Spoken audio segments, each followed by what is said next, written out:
Podcast City Network.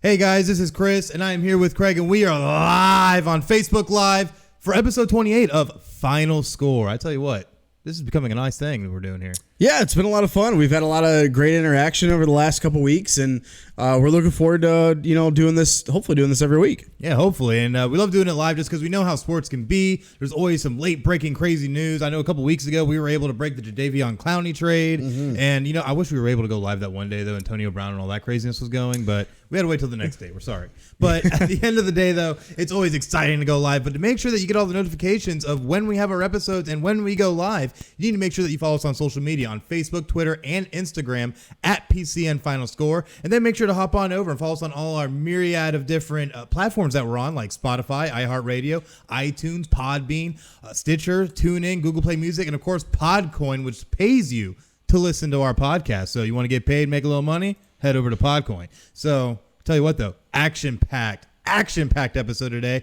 because today is college football. Yeah, we got to kick it off with college football. I mean, especially you got games that are about to start at noon, so we want to get that out of the way first. But even before we get to our picks of the week, which we've had a couple games last night, turned out to be pretty damn good. Pretty surprising as well with Kansas. Can you believe Kansas? Is Kansas back? The Fighting Les Miles. Way better than the Jayhawks, Right. I feel Les Miles might be more intimidating. Hey, if you're a Kansas fan right now, rock chalk, man. That's a hell of a win on the road. Wow, against a great defense. First time, I think it was the first win against a Power 5 opponent on the road since 2008. Yes, 48 straight games that they had lost on the road to Power 5 conference teams. And they go on the road, beat Boston College, and it's been tough for them to even win a game, period. Yeah, period. Let alone on the road. Yeah, when you struggle with teams like Indiana State over the years, it's pretty bad. When they lose, what was it? I think it was last year. It's basically almost every year, actually. Was horrible. Almost every year they lose to a Division I AA team at home.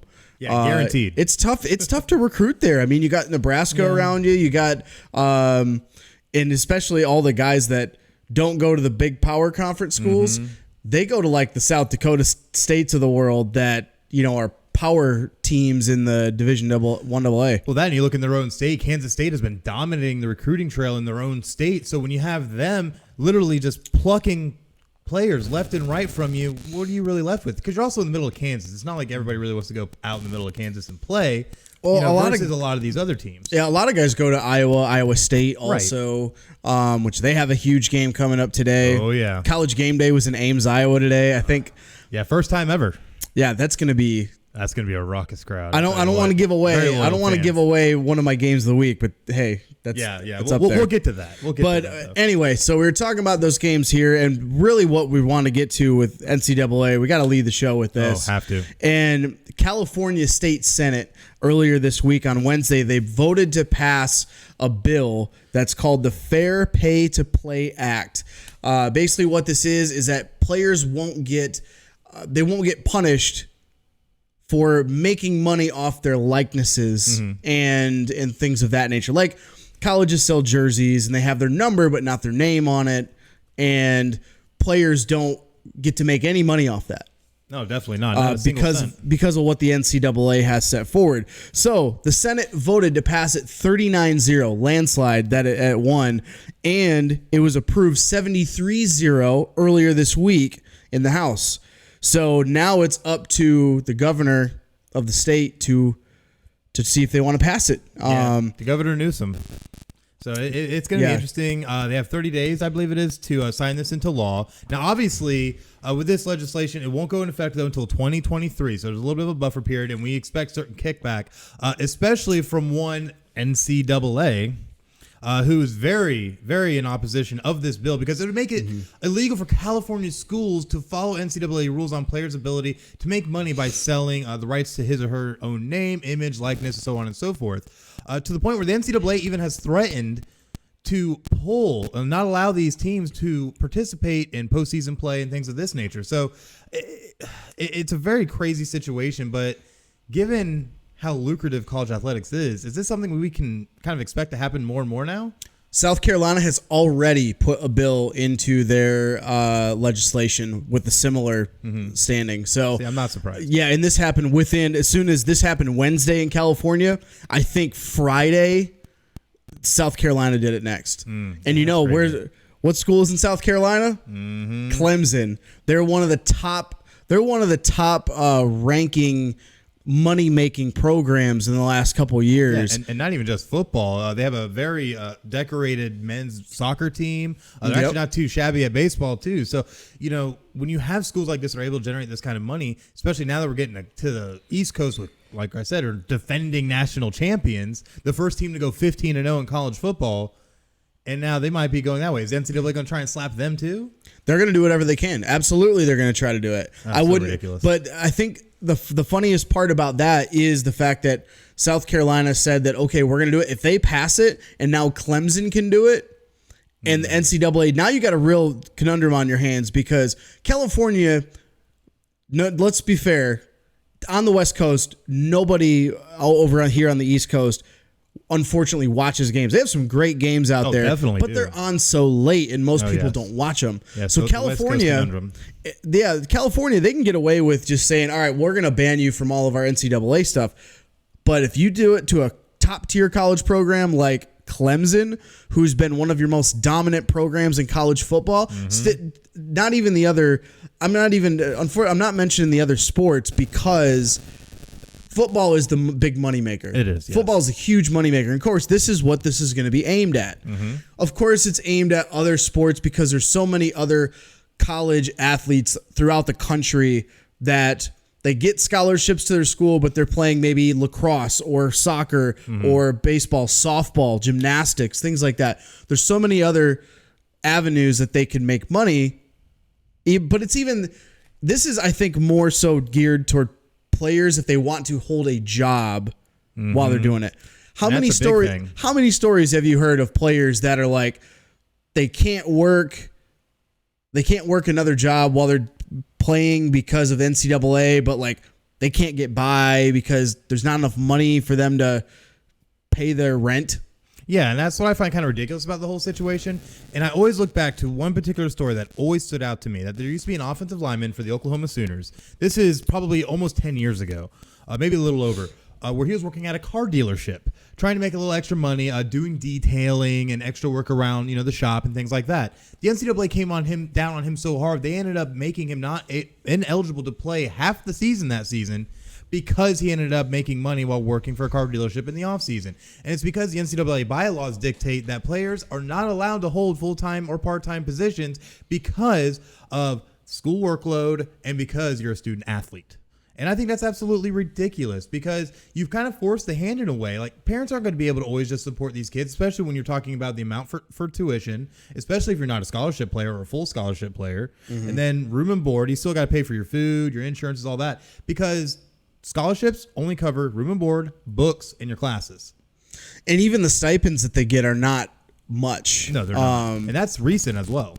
Yeah, and that's recent. The stipends, they get like food stipends and travel stipends and stuff like that in I wouldn't say rare occasions, but they do get some stipends, but that doesn't add up. And not all schools can afford to give stipends either. When you're at a big program, sure, the Clemsons, the Ohio States of the world and whatnot. I haven't seen blood boil yet. Okay, cool. All right, so, but you see the larger programs being able to put a little something out there. But when you're like, say, the Iowa States, you might not have quite as much. Or say the TCUs or the Indiana States, who definitely don't have that kind of money. Having worked around the college athletes at Western Michigan, football and basketball, the stipends they get aren't bad, even at Western Michigan. So I can't even imagine what the potential would be at a big like Alabama, Clemson, Florida State, Notre Dame, Michigan, things like that. But even then, I can't imagine it would be too much more. It's probably pretty similar across the board. Yeah, I know I can't remember exactly what school now that it kind of escapes me, but I remember a story coming out when they first started rolling out the stipends, which really was in response to the Ed O'Bannon lawsuit with players suing because universities were profiting greatly off their likenesses, especially with EA Sports NCAA football game. So you look at it, they were only getting like maybe a couple grand for the year. Now, when you kind of think like, oh, a couple grand, that's not too bad. But when you think about, daily food, 3 meals a day, and then car insurance if you're driving around, and then you're permitting to be able, because you got to put that shiny little sticker to be able to park on campus. Oh, those are ridiculous. Those are ridiculously expensive. Oh, they really are. And you start thinking about all this, it really adds up. And players just can't keep this going, and neither can the parents in a lot of cases, especially if they're paying full ride for these kids. So to me, it's absolutely ridiculous. But there are aspects of this that I think with the Fair Pay to Play Act that I think maybe might go a little too far as well, especially when it comes to accepting endorsement money, because part of it is that athletes will be able to seek endorsements. Now, I think that might take it a little too far. But one, Tim Tebow really had a real big to-do about this, who ended up going on a complete rant saying that these players need to understand that when they're coming in, that this is just part of what they need to do, that they're getting tuition, that they're part of their school, where their family went, their friends went. And he talked about his grandfather wanting him to play at Florida and all this. And Tim Tebow literally went on to basically say that players have no right. It's up to the university. And if the university wants to use their likenesses to make money, that they're allowed to. I absolutely disagree with this on so many levels. Because the way I see it, when it comes to college athletics, put bowl games aside. When it comes to college football athletics, they reap in millions and millions of dollars a year in ticket sales, concessions, merchandising. And this doesn't include all the TV money that they get from the conferences. The first three that you mentioned are all minor slivers of the pie. Oh, yes. About that big. The ones you're about TV? The ones you're about to list, that's where they come in from. And this is where it comes in real plays, that you get the TV rights deals where the conferences either have their own network or are signing deals with Fox, CBS, NBC, in Notre Dame's case, where they're reaping millions and millions per season just off that. Now you factor in the bowl games on top of it, and the millions they're able to make off of that included. It's just astronomical, the amount of money they make. Don't forget, changed on the dollar. Don't forget the athletic companies, the Nikes, the Under Armours. Part of the reason why let's use example Alabama, right? Mm-hmm. Alabama's got they've got this huge facility they just made within the last few years. LSU has even had a brand new one within the last year. Clemson 2 years ago. Those programs, a lot of that money, whether they have now, if they have really rich donors, that's a little different. But a lot of that money comes from the Nikes, the Under Armours, and they pay them because they can't pay the athletes, but they pay the school extraordinary amounts of money. So that way those players want to go to that school because of all the things that the school can now build for the athletic facilities and all of it gets ridiculous. It gets out of hand. I have a list right here of the most lucrative apparel deals right now. The number one, surprisingly, being to UCLA. UCLA signed a deal about 3 years ago with Under Armour that nets them an average value of about $12.75 million. The average annual cash money they get from it, $9 million. That's insane. The product allotment pushes $4 million for all that they need. That's insane. And then you start looking at teams, even like Louisville has an over $10 million deal with Adidas. Michigan signed one not too long ago for the Jumpman. With Jordan a couple of years ago, actually. Yes, which theirs is worth $7.75 million. Yeah, even a couple of years before that.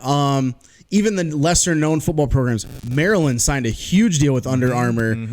This is probably about five to 10 years ago. But at the time it was unprecedented because it was Maryland football, which isn't really that high of a program, but it was Under Armour. It's based out there, and they I think that kind of started the domino effect. Definitely. And when you look at these numbers, these are annual numbers. These aren't even for the length of the deal. These are annual numbers. Even Kansas, who got their big upset win, has a deal with Adidas that nets them a value of $8.8 million per year for Kansas. They're also Kansas. They're also under FBI investigation because of Adidas. That's a whole other thing. That's different. That's for another episode. But at the end of the day, it's just insane the amount of money they reap in. Now, on top of that, people always say, "Oh, well, these student athletes, they get their tuition covered." Okay, let's look at this. Average annual tuition, roughly 30, 40, 50 million, or thousand, we'll say. That's a pretty damn good tuition. Yeah, right? 30, 40, $50,000. Notre Dame, it's $80,000. I know that one right off the top of my head. So you look at that, that's for one player. That's really not that much when you think about it. 10 players comes $800,000 for 10 players at Notre Dame alone, which is a very prestigious school. Maybe more prestigious than some others. Chill out. It's okay. Chill out. We still got to play this year. Yeah. All right. We have one of the top law programs in the world, just saying, but. And aeronautical schools. It's okay. Yeah. We've got a few.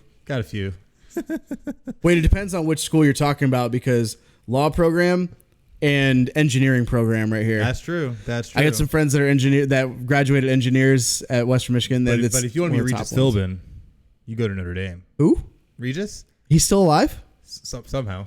Graduate of like 1950. But anyways, at the end of the day, though, just that kind of money, it's insane to kind of think that these colleges don't do more for their student athletes, especially seeing how it's a revolving door of student athletes. When you think about it, every single year, you have a class leave, a new class comes in, a class leaves, and a new class comes in. It's not like they get a benefit after the fact monetarily from these schools. Sure, you have your connections and your degree if you finished. In most cases, for some of these athletes, they don't. They try to make the jump to professional sports. Right. The one thing about a lot of this is even taking that part out of it. Think about the coaches also. Who make millions. Doesn't Dabo Swinney make like $10 million? Oh, it's crazy. Yeah, I think he's the highest paid coach right now. I know Harbaugh makes $6 million. Right now, it's actually Bobby Petrino. Oh, no, he's not. I'm sorry. Let me roll that one back. Bobby Petrino is actually surprisingly even on this list. But looking at it, a lot of these guys are making over, like Dabo Swinney, $6.5 million. I won't make annually. a joke about Petrino right now. No. We don't need Petrino jokes. He's already had a hard life. Urban Meyer. He's hit something hard, all right. Urban Meyer was making 7.6. Your own Jim Harbaugh makes $7.5 million a season. Okay, I undershot it. I said 6. Yeah, exactly. Our highest paid, of course, Nick Saban. $8.3 million, and he's worried about these students staying for an entire game to the point now where they're going to roll out an app to make sure you stay for the game. Well, Ridiculous. even then, he was he had something he was really butthurt about earlier this year when a player, what was it? A player wanted to transfer or something. Like they've had like 4 or 5 players transfer in the portal already. One actually just happened recently. Yep. The defensive lineman, the freshman. But I mean, he gets butthurt about that because he wants all this top talent and he gets paid $9 million, $8, $9, $10 million a year. But the kids don't make any of that. None. I mean, even didn't Steve Sarkisian make like $1.5 million just for being a offensive coordinator? I know Lane Kiffin made a good amount just for his short stint there I too. think he was making like 1.2. But so for all of that, you got to look at the flip side of the kids involved in this. Now, you're talking about Tim Tebow, right? That is I don't want to go down too far of a rabbit hole, but that is the epitome of white privilege. That dude right there. I think he just kicked the door open, sir. The epitome of white privilege is Tim Tebow. Well, look at it. He went to St. Augustine East High School. He ended up coming from a very, very rich family and didn't have to worry about these kinds of things. He played athletics at that school. He was homeschooled his whole life. Oh, that is true. And he was born in the Philippines because his parents did missionary trips and stuff there. But he had nothing to worry about ever. There's a few of those kids that are like that. Think about the Shabazz Napiers of the world, or even the. I always think back to the Fab Five documentary, Chris Webber, when he decided when he decided, dude, wait, I see people walking around in Michigan jerseys of number 4. That's my number, and the school is making tons, like millions of dollars off these jerseys. I don't see a cent. Like, he's got to beg his coaches to buy stuff off the dollar menu. Mm-hmm. He's got to beg his coaches to buy him food or give him rides. Or do you remember when I can't even remember which NCAA basketball tournament it was, but they started getting down to the Final Four, and one of the Final Four teams, one of their players had complained vocally on social media about the fact that they couldn't even put cream cheese on their bagel because the NCAA would come down hard on them because it wasn't allowed. Oh, that was last year. It was also the same kid. He went to, oh God, I know someone's going to correct us on this. I think it was like Villanova or something. No, it wasn't a private school. I don't think it was Villanova, but it was like a Big East type school or something like that. But so even then, he couldn't accept wedding gifts because he was getting married. Yes, he was getting married that spring, and he couldn't accept wedding gifts because the NCAA would rule him ineligible. Mm-hmm. What kind of crock of BS is that? Or even go down to like to Terrell Pryor issues when he was at Ohio State, trading memorabilia and autographs for tattoos, and got in huge trouble for that. Of course, that was a little bit. You don't care. It's Ohio State. I don't really care. Sorry. But my point being is that I find it kind of ridiculous that these kids are not allowed to do anything. There was a Georgia player, running back, not too many years ago, who ended up selling his jersey because he was trying to make bills and had the NCAA come hard on him. It's just these little things like this where the NCAA literally is going tit for tat. No. That was Fournette at LSU. Oh, it's LSU. Sorry, LSU, not Georgia. Fournette did that. SEC school. Yeah, Fournette did that. Yeah, and it's just blows my mind that the NCAA wants to come down so hard on these kids. It's like, listen, we're going to make you live literally in poverty while we use you like a cash cow for 3 to 4 years, and until you decide to graduate, and we'll give you this shiny piece of paper, and good luck. That's ridiculous. And even then, some of these kids, what they're there for. They're not there to graduate. Some of them are, which is great. Yeah, absolutely. Because like the Notre Dames of the world. Right. I mean, I'm not gonna. It's a smart idea to, yes, you're there for an education. It's supposed to be there to help better you. But with some of the situations some of these kids come from, they go to school to get away from the projects. They come to school to get away from, what was the other one? There was somebody else it was another college football player, but basically went to school and took his like siblings with him because he was worried about them getting shot like on their street. Yeah. When you grow up, like say in Compton or say you're in Harlem, there's a lot of areas that are really bad neighborhoods. Even parts of Miami are real bad, and there's a lot of athletes that come out of there.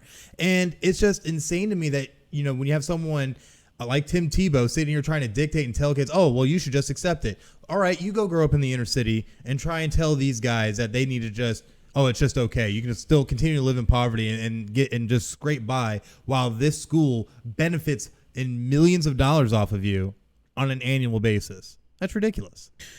I think there's a way that this can be remedied. Mm-hmm. And NBA is already taking steps toward it. And this is going to probably piss a lot of people off, but I think the NFL should do something similar. I think the NFL already, the eligibility rules is you have to have been out of high school for 3 years in order to make it in the NFL. Mm-hmm. Now, this could be mostly media driven. How many players after their freshman year, their first year outside of college, NFL drafts are just drooling over them already? But Trevor Lawrence is a big one. Who else? Tua. Yeah, Tua Tagovailoa. Tua could have came out last year. Mm-hmm. And would have gotten drafted. If the NFL, I know they're saying, well, you're playing against grown men and it's a violent sport. I agree. Yeah, but anything can happen on any day. Exactly. But also, they need to lower that requirement. Maybe 2 years instead of 3. I mean, realistically, the way that kids grow up nowadays is kids are bigger, stronger, faster than the generation before them. Absolutely. It's just natural human evolution. But so you mean to tell me that a kid like Quinnen Williams had to wait 3 years and he's still like hamming it up with on the D line? Like he could have come out a year ago, 2 years ago. Easy. And he still probably would have been okay. Is he still developing? Yes, they still develop until they're in their like early 20s. Mm-hmm. But why not let the kids that have this opportunity go ahead and do it. Or if you're in the NFL, there's this little spring league that is going to be starting. Yeah, very interesting spring league. That actually will take college players.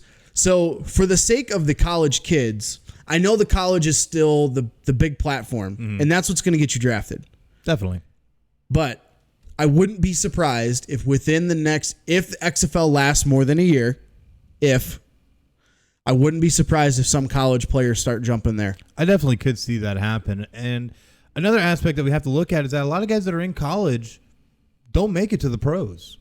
So you have guys that end up either sustaining massive injuries or end up with any type of CTE, issues, which is becoming very, very prevalent now, that they don't make it to the NFL. It's not in the cards for them. And yeah, sure, it stinks. They might have dreams for it, but you don't make it. Now you graduate from the university, hopefully, and move on with your life with having to live with a lot of these injuries, a lot of the side effects of playing football, and you're not helped monetarily in any kind of way. Well, having made these universities millions. Yeah, it depends too, because I would hope that if players know that they're not going to make it to the big leagues, I hope they do stay and get their degree. That's what I would hope. But here's one of the other issues, and this is a product of the system. Mm-hmm. NCAA, you got to pick a major. Yes. How many of these kids pick the most? They pick some of these majors that I'm just throwing it out there. I don't know. General business. Mm-hmm. I see general underwater business. Basket weaving. Yeah. I don't know. Like that's what some of these kids pick. Mm-hmm. Because they're there to play sports. They're there to play sports. That's all they care about. Mm-hmm. But I blame the NCAA for this in a different way. So yeah, you make a bunch of money on apparel. Mm-hmm. But if they weren't turning around and let's use Tim Tebow use the example of his jersey was one of the top sellers in the world, and with Kobe and LeBron and okay, yeah, toot I guess, whatever. But anyway, so if Florida, why don't they just generic jerseys, no numbers? They're like, well, we won't make as much money that way. That's your own damn fault. Yep. If you put that player's number on your jersey and sell it, even without the name, maybe years from now, they'll be like okay, Charles Woodson, for the longest time. When I was younger, I had a Michigan jersey number 2. Charles Woodson. That's what I remember. But later on down the line, Michigan go, oh no, that's a generic jersey. There's no name on that. You mean to tell me 10 years from now, kids growing up watching Florida football, they have a number 15 jersey and they go, who's that? Oh, that's Tim Tebow. They know who Tim Tebow is. Mm-hmm. And he hasn't played there in forever. The same thing with Notre Dame. Notre Dame does not retire numbers. They end up giving a card out with information of all the former players who have worn the number. Number 3, very synonymous around Notre Dame because who wore it? None other than Joe Montana. Yep. Now, if you ask anybody, if I walk into number 3, because Notre Dame doesn't put names on the backs of their jersey, so they go the generic route too. But I guarantee if I go up to my daddy and say, hey, who's this? He's going to say, oh, that's Joe Montana. Yep. Every time. And I blame the NCAA for that. They've been doing that for years. Doing that for years, but it's their fault for starting this. It really is. The fact that they know that they can exploit these kids the way they have, and they've been exploiting them for years. So I hope this does go through. And we were talking about this off air. This is months ago, but I would not be surprised. And I've said this before. I will say it again. I'll officially say it on air. Within the next 5 years, or after this 2023 thing happens, by I would say 2025, NCAA finito. Woo, that's a tall claim. 5 years. Woo. I mean, not completely, but it's going to get separated. Especially college football is going to get separated into the NCAA, which is going to be the Western Michigans of the world, the smaller conferences. The Power 5, they're going to put a big one finger salute to the NCAA, and they're going to go do their own thing. Yep, and they'll be able Big to. Big 10, SEC, Pac-12, the Big 12, they're all going to do it. They're all going to do it because you know who else is going to be a driving factor behind this? Who's been scooping up all the TV deals with the conferences lately? The the mouse, That's true. ESPN, Disney. They're going to be a driving force behind it because you know what? They don't care. They're getting ratings. They're getting what they want.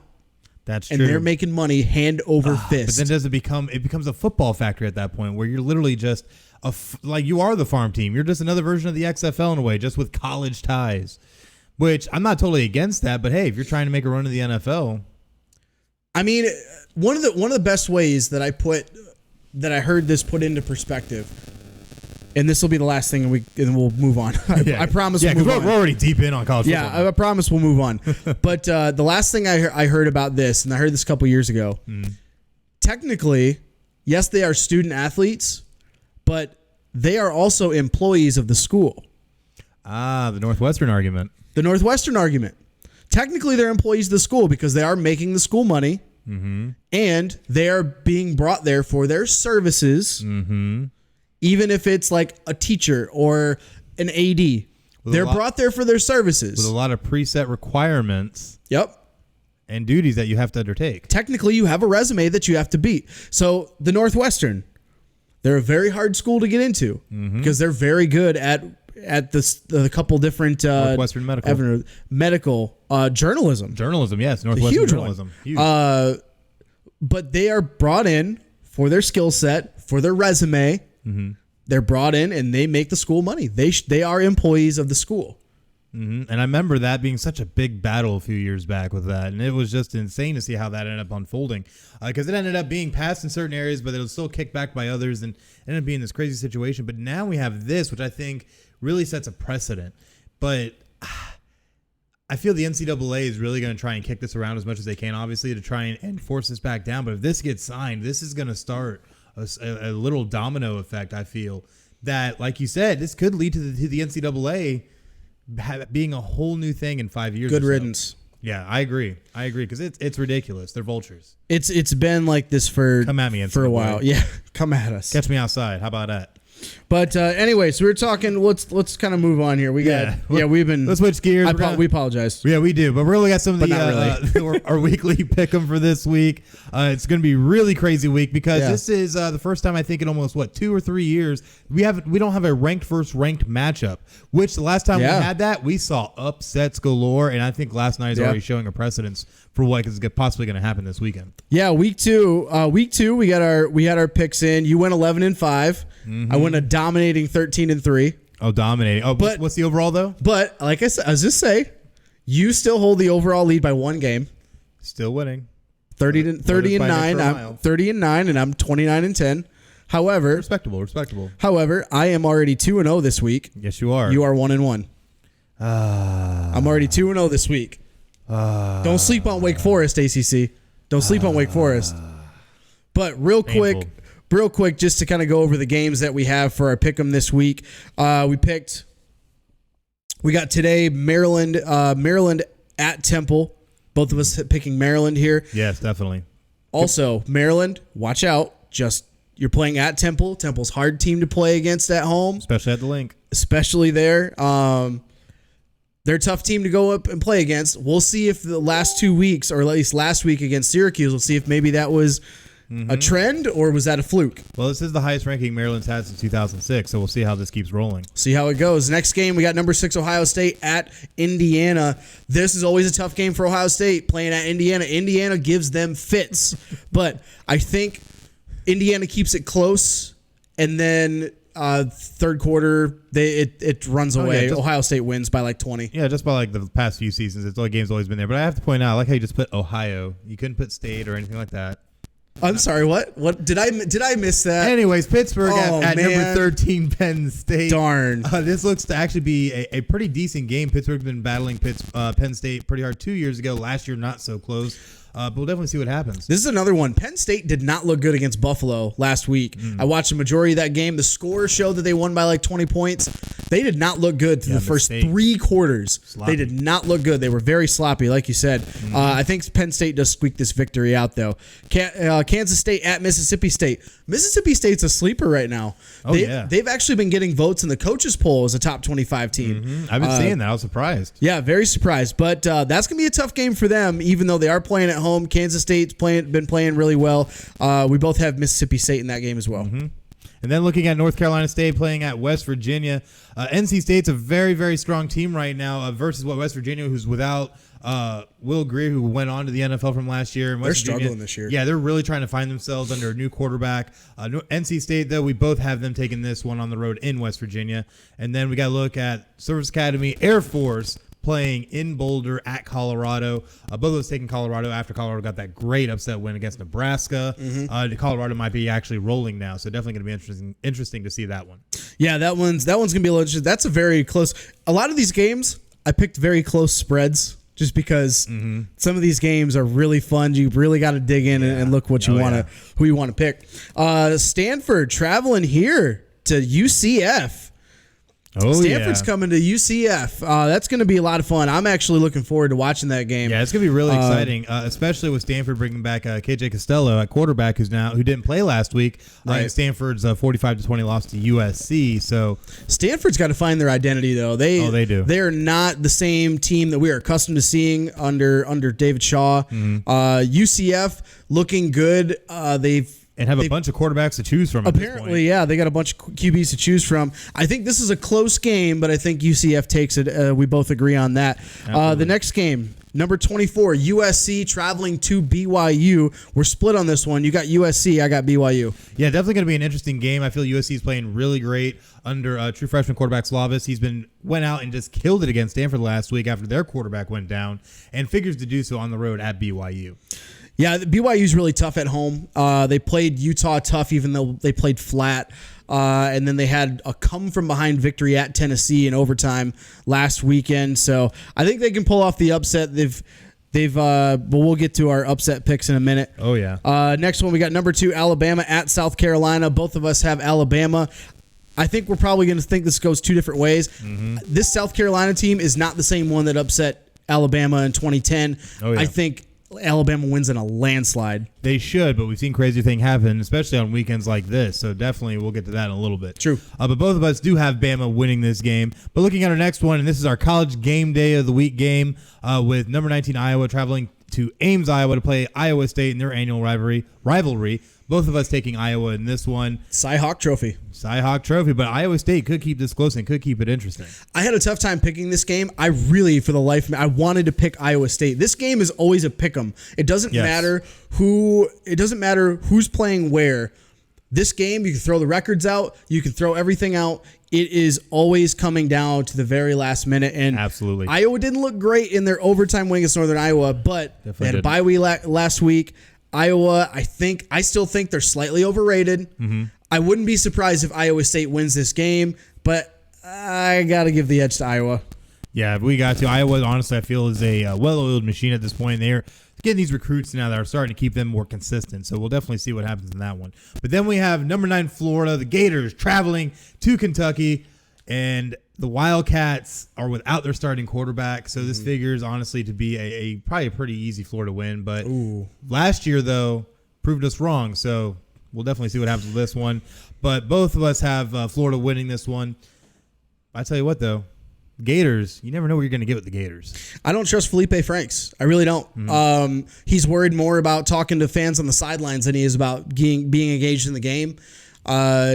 Yeah, he looked good in some parts of the game, but I don't trust him as quarterback. I do trust their defense, though. They are a sack machine on that defense. So if they're going to win, it's going to be on the backs of their defensive line. And I think I have to absolutely agree, especially since they're going to be bringing in the backup quarterback as a starter this week for Kentucky. So I figure defense is going to play a huge role in this one. He did play well. He played at Troy last year.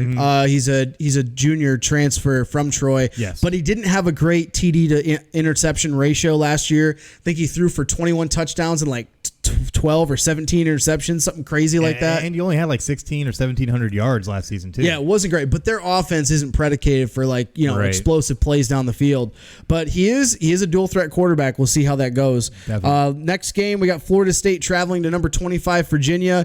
The spread on this game was pretty close for Florida State traveling to Virginia. We both have Virginia in this game.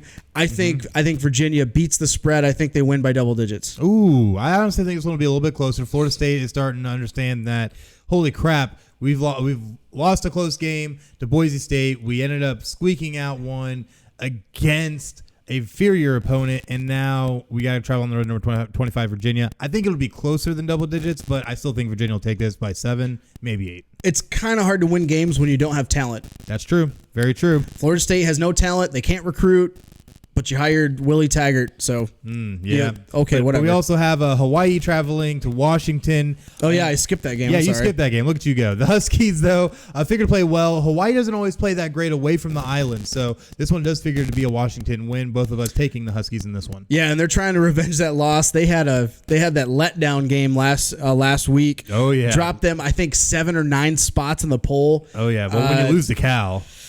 Man, Cal's not really a great football team, so yeah, you don't want to be losing to them. Yeah, so they want the Aaron Rodgers days. Yeah, they want to get back to their winning ways. So yeah, we both have Washington there. Last game we have number 1 Clemson traveling to Syracuse.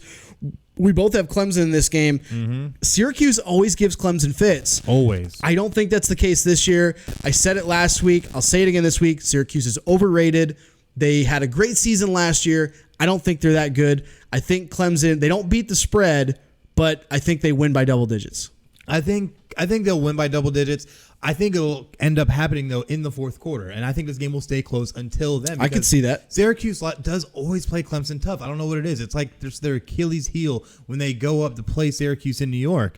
And Syracuse is not having a good year already, though. Given the blowout loss they took last week to Maryland, and they've just been in a very rocky start as it is, I don't think Syracuse is going to be able to hang past then. So it should figure to be a little bit wider of a game than it was last year when it was decided, I think, by just a field goal. Yeah. So definitely I got Clemson taking this one in a much wider margin than they had last year.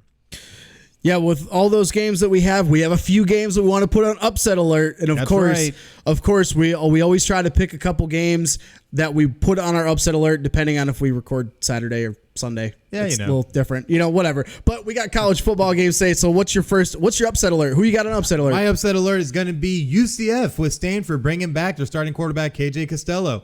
KJ Costello did not play bad in the very first game they had this season, while Stanford is still trying to find somewhat of an identity, especially with their defense and rushing game. I feel the quarterback play could overcome what UCF's able to bring to the table. UCF is favored by 9.5, but I feel that Stanford could go into Spectrum Stadium and knock out the Golden Knights. My first game for upset alert, I've got USC is on upset alert. They're only a 4-point favorite at BYU. Yes, Keaton Slovis has been playing well as a true freshman, but this is his first true road game as a starter. It's tough to play at BYU. BYU also ranks top 20 in pass defense. Ooh, okay. Their run defense is horrible. They've given up over 300 yards of rushing offense in this year, but they also have trouble protecting their quarterback, so it's going to be kind of tough. But I think the home crowd energizes them. I think they keep it close. Watch out, USC. Could happen. My second one is going to be number 2 Alabama at South Carolina. Now, I know this isn't the Steve Spurrier Gamecocks of 2010 that ended up winning by 14 over Bama. They also had a lot to that team. Well, yeah, they had Alshon Jeffrey and Stephon Gilmore. But at the end of the day, Marcus Lattimore. Yeah, let's not forget that. Oh, gosh. I can remember. Every time I hear his name, I just think of the knee injury. Yeah. But at the end of the day, they're going to be traveling on the road for the first time since that loss in 2010 to South Carolina. Kicker, though, this is a Will Muschamp-led team who has a pretty decent defense, but the offense is really trying to find itself still. They have decent quarterback play out of them and subpar rushing attack, but honestly, Alabama should be able to take this one, but you never know what happens on these kind of weekends. Alabama is favored by 25.5, which is a huge spread to cover. But then again, we've seen teams be able to beat the odds before, so watch out, Bama. I got number 9 Florida at Kentucky on upset alert. Spread is 9, so Florida's favored by 9 points. Kentucky did end that 31-game series slide last year. They finally broke that streak. That's what everybody was talking about last year, was the streak. But Sawyer Smith, who's the QB transfer from Troy, takes over for the injured Terry Wilson, who did kind of help spark that upset victory in Gainesville. Kentucky always plays Florida well at home. So I think, and like I said, I don't trust Felipe Franks. I could see him kind of getting into troubles early, but Florida is talented enough that they should win this easily, but you never know when they travel to Kentucky. So I don't trust Florida in this game. Watch out. You're on upset alert. All right, my third one's going to be number 1 Clemson at Syracuse. Even though they are favored by 27.5, Clemson always has a tough time with Syracuse. And Syracuse at this point, after being embarrassed last week at the hands of Maryland, are looking for a little bit of revenge. What better way to do it than against the number 1 team in the nation, against Clemson? My last upset alert, I'm going a little off the spectrum here. I'm going with my alma mater, Western Michigan. Not you. No, of course not. They're favored by 8.5 against Georgia State. Georgia State's 2-0. Western Michigan's 1-1. But they beat Georgia State last year. But this is a Tim Lester coached team. This team over the last couple years has ranked in rushing offense in the top 25. Mm-hmm. Both of each past 2 years, they took it to Georgia State last year. But Western Michigan always has letdown games. I think this is a letdown game. They haven't been able to run the football. John Wasnick can't hit the broadside of a barn throwing the football. So watch out, alma mater Broncos. Watch out, you're on upset alert. I wouldn't be surprised if they lose because it's Western Michigan football without PJ Fleck. And let's not forget what Georgia State's already done this year. Oh, yeah. With the big upset on the road in Neyland Stadium against Tennessee. So Georgia State is on a roll right now. Yeah, Georgia State's playing really well, and yeah, I wouldn't be surprised if Western Michigan loses this game. So, Broncos, my Broncos, you're on upset alert. Oh, man, totally crazy. But definitely make sure that you catch out all these games. It's going to be really exciting. I know I'm excited for Notre Dame taking on New Mexico, even though I know we're going to win by a bunch because head coach Bob Davies not making the trip with him because of health reasons. So, oh, that's the only reason? Well, now that you guys are supremely over-talented? I mean, when you have Ian Book at quarterback. You wouldn't even need him. You could put in Rudy at quarterback, and you guys would still win by like 30. So funny you bring that up because I don't know if you saw. I know this is off topic, but Sean Astin did the KFC commercial. I saw that. Rudy 2. That's what Rudy 2. Come on. That's what I thought about. Really? I thought it was hilarious, but still, he's Colonel Sanders now. He is now Colonel Sanders. Hey, maybe he just played himself right into a job right there. Anyways, it's pretty cool. Anyways, though, that's our week 3 upset alert and the end of our college football segment. Definitely make sure you catch all the games. It's going to be a really exciting weekend, but we must now move on to the biggest of elephants in the room. Of course, we've got more football. More football, and that's the latest NFL news. And we're going to hit it right off the top because we talked about Antonio Brown last week being released by Oakland, getting signed by the Patriots. But now the saga continues even more because his Patriots wide receiver Antonio Brown has now been accused of rape by his former personal trainer. And this is just another chapter in the ever-evolving saga known as Antonio Brown. And he hasn't even seen the field yet. This is, I thought, honestly, I thought this was already bad enough when you kind of threaten your GM to punch him in the face, and you had all the issues you had talking the crap about Ben Roethlisberger, and now the Raiders, and now you're with the Patriots, and you're about the Patriots way, and now this happens. What is your take on this? Again, I'm gonna get a lot of hate for this. Hey, we're a sports show. We don't have to answer anybody. I know it's okay. I say it, and I'm unapologetic. Well, just keep in mind, before you say it, just keep in mind Chris Carnage did say on Twitter that he thinks he's going to try and stop by sometime soon. I did see that. So this. I think to me, this situation with Antonio Brown, right? We never want to take this lightly. Definitely, you never want to take the situation lightly. However, this is very weird timing. Mm-hmm. Very weird timing. And weird situation together. Not only is it weird timing, yes, and I understand that this is a very difficult thing if you are the victim of this kind of this kind of misconduct. If you're a victim of sexual abuse and rape and stuff, it's very difficult to speak up and to kind of find that courage. Yes. Absolutely. However, if you are going to do it, why would you not make it a criminal charge? And they just took it to civil court.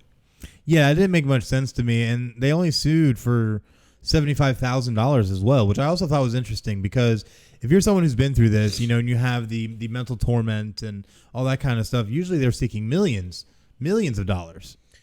Something doesn't seem right about this because what happened is there was a former trainer of Antonio Brown. They met while they were at CMU together, Central Michigan. Yes, Brittany Taylor.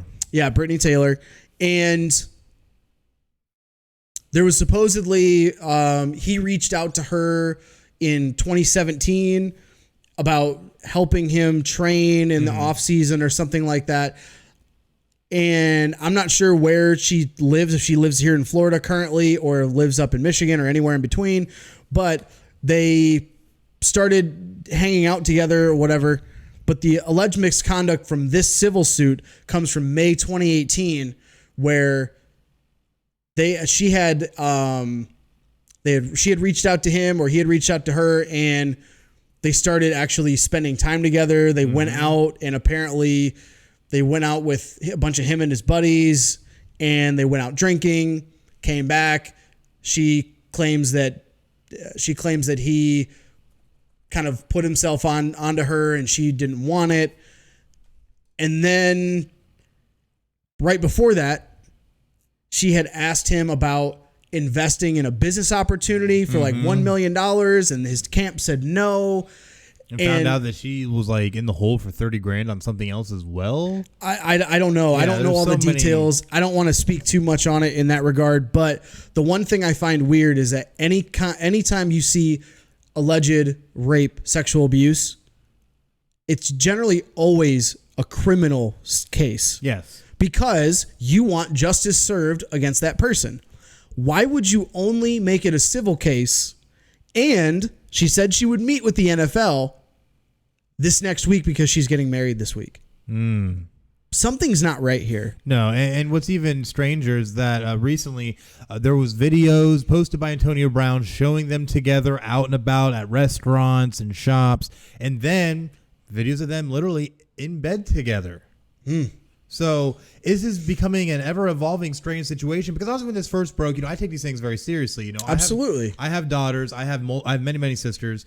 And they've been through at least in my sister's case, has been through some situations like this. So it's, men can be dogs. But at the end of the day, with how this story has developed, you have to kind of call in question the motives, why they're taking these types of actions. It just doesn't, none of it just makes sense. None of it really adds up. And then you look at her social media accounts and the type of person she is. A lot of people are calling this a money grab. And even Darren Heitner, the legal team for Antonio Brown, even said in their statement that they believe this is a money grab. Now there were text messages, whether they're legit or not. Initially, there were text messages that were shown and put out into Twitter. Right. And some of the things that Antonio Brown had said, or at least it showed on that, it was pretty bad. It was very bad. It looked really bad. So it really depends on, I don't know if this is there, because the civil case is probably going to get settled outside of court, which would mean this is a money grab. But you never, again, we never want to take this lightly. Of course, if Antonio Brown did do something along the lines of sexual abuse and rape, absolutely he should be punished for that.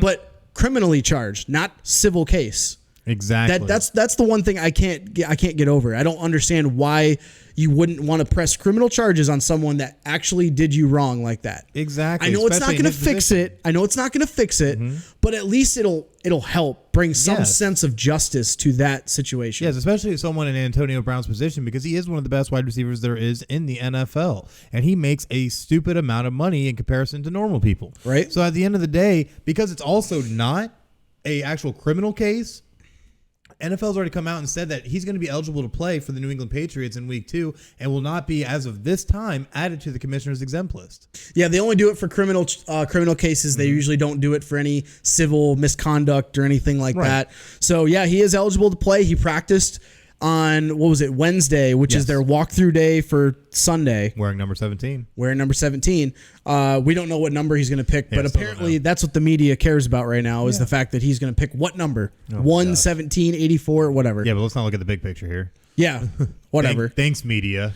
And then another thing that the media has been pushing about is that, remember Antonio Brown's helmet fiasco? Oh, yeah.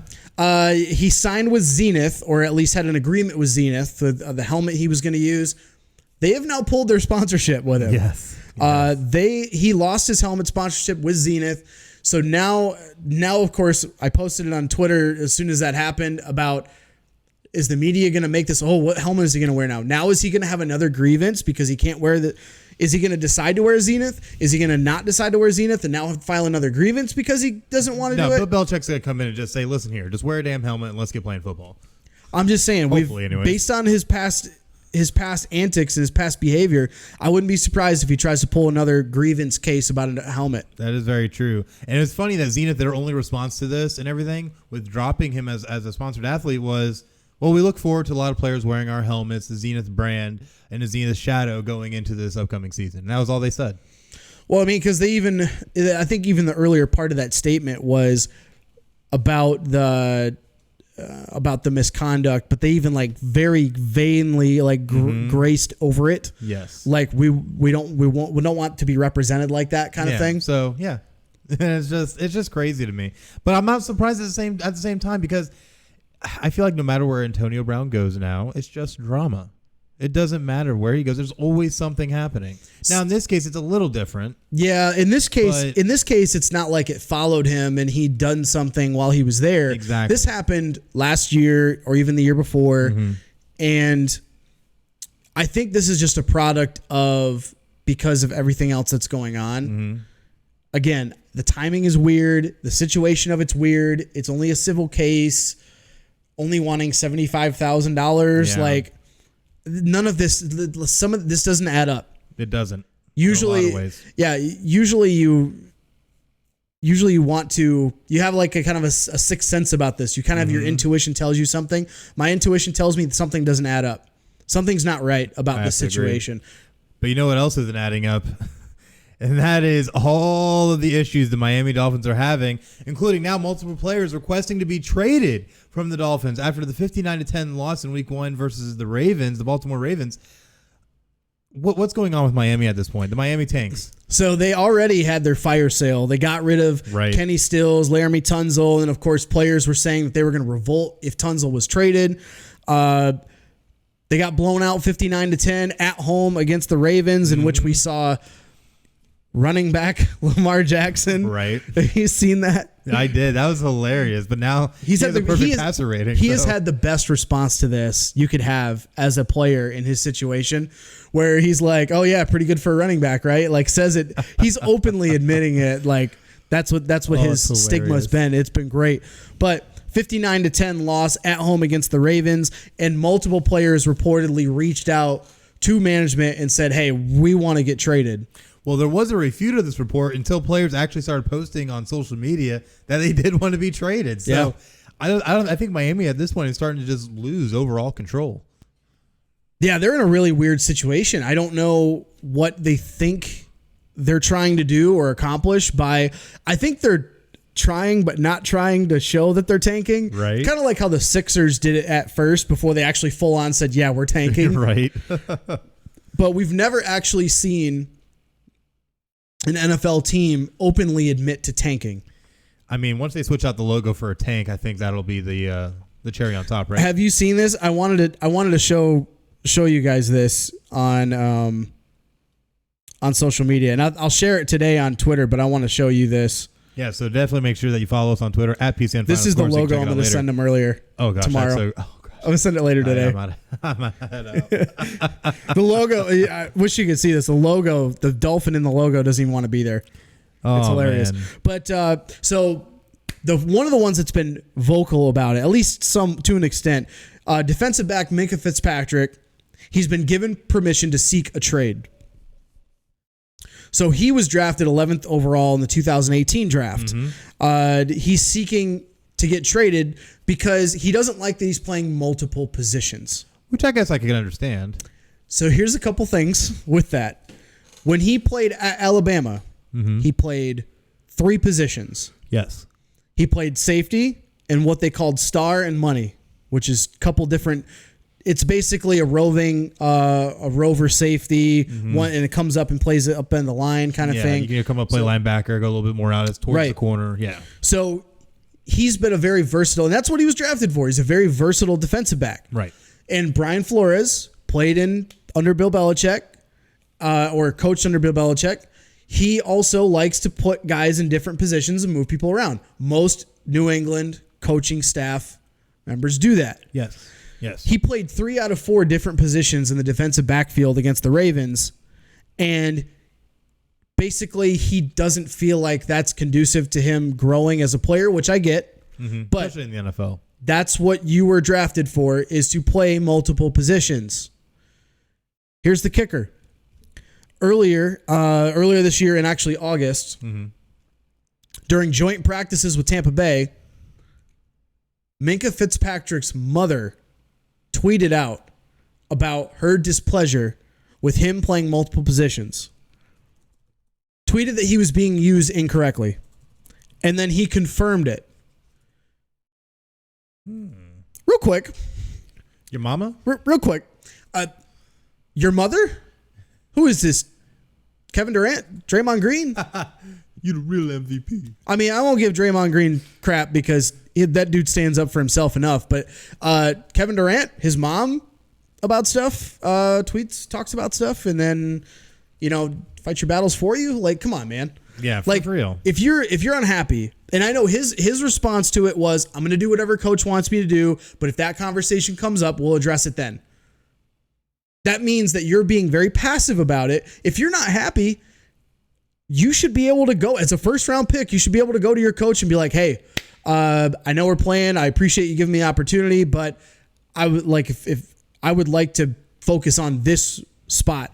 Either playing, I think what he wants to play is he doesn't want to play safety because he thinks he's too small to play safety, like undersized weight wise. He wants to play more of a slot corner, if I'm not mistaken, from what I've read. But bro, you got to be able to talk to your coach, man. If you don't have the trust to talk to your coach, you have your mom tweet your battles for you. You're in the NFL. Your mom? You're a grown-ass man. You make millions. Handle your business. Millions. He's still on a rookie contract. Second year. It's still millions. Yeah. It's not like... Well, I mean... It's not like millions. Well, it's millions. Millions, yeah. Still more than we make. Anyway, exactly. Miami's looking for at least a first-round pick for him, which you drafted him 11. Of course you're going to want a first-round pick for him. Yeah, you're definitely going to want some type of good compensation out of a guy like that, especially since he's still on his rookie deal and playing pretty decent as well. Guess who reached out within the last day about Minkah Fitzpatrick? I'll give you one guess. New England Patriots. Ooh, close. Who? Dallas Cowboys. Close enough. Dallas Cowboys. They've reached out in initial talks. They confirmed that Minkah Fitzpatrick did come up, but they didn't confirm that's why they were calling. That's why they were calling. Yeah, come on now. Like, oh, that's why we're calling. That's why we're calling. But really? For real. Do you think he gets traded soon? I honestly think it'll happen just because Miami is still tanking. So if they can get picks out of Dallas for him, they definitely will. And Dallas will give up a first rounder like that. Jerry Jones don't care. He wants his complete team and he wants his Super Bowl run. And actually, that would be super smart. It would be. Give up a first round pick because Dallas is going to be good. It's going to be a lower end first round pick. It's going to be a hell of a lot better than what Miami's or a hell of a lot worse than what Miami's going to do. They're going to be probably number 1 this year. Yeah, more than likely. Hashtag tanking for Tua. Tanking for QB. Yeah, it should be just tanking for QB because Jalen Hurts could be put in that conversation too. But Jalen Hurts is killing it anyway. But I think if any team wants to pull the trigger, it better be Dallas, because not only are you you're paying all your other guys. Why not bring in a guy who's a versatile safety to play on your team, and you've got at least three more years of him before you have to either extend him or cut him loose. Right. And yeah, you're giving up a first round pick, but it's going to be a bottom end first round pick because you're hoping that you're going to win the division this year. 20th or later, probably for Dallas. Yeah. So this would be a great move for Dallas, because if you have to ask the question, does Minkah Fitzpatrick fit into your team? Yes, he fits into your team. The dude is super athletic. He's very versatile. The dude, I wouldn't be surprised if Dallas is the team that tries to pull the trigger for him. Yeah, definitely could, and it would be very interesting, even though I wouldn't like it being an Eagles fan. But at the end of the day, if they can complete out that defense, especially having a great DB like him, that defense is gonna be pretty scary.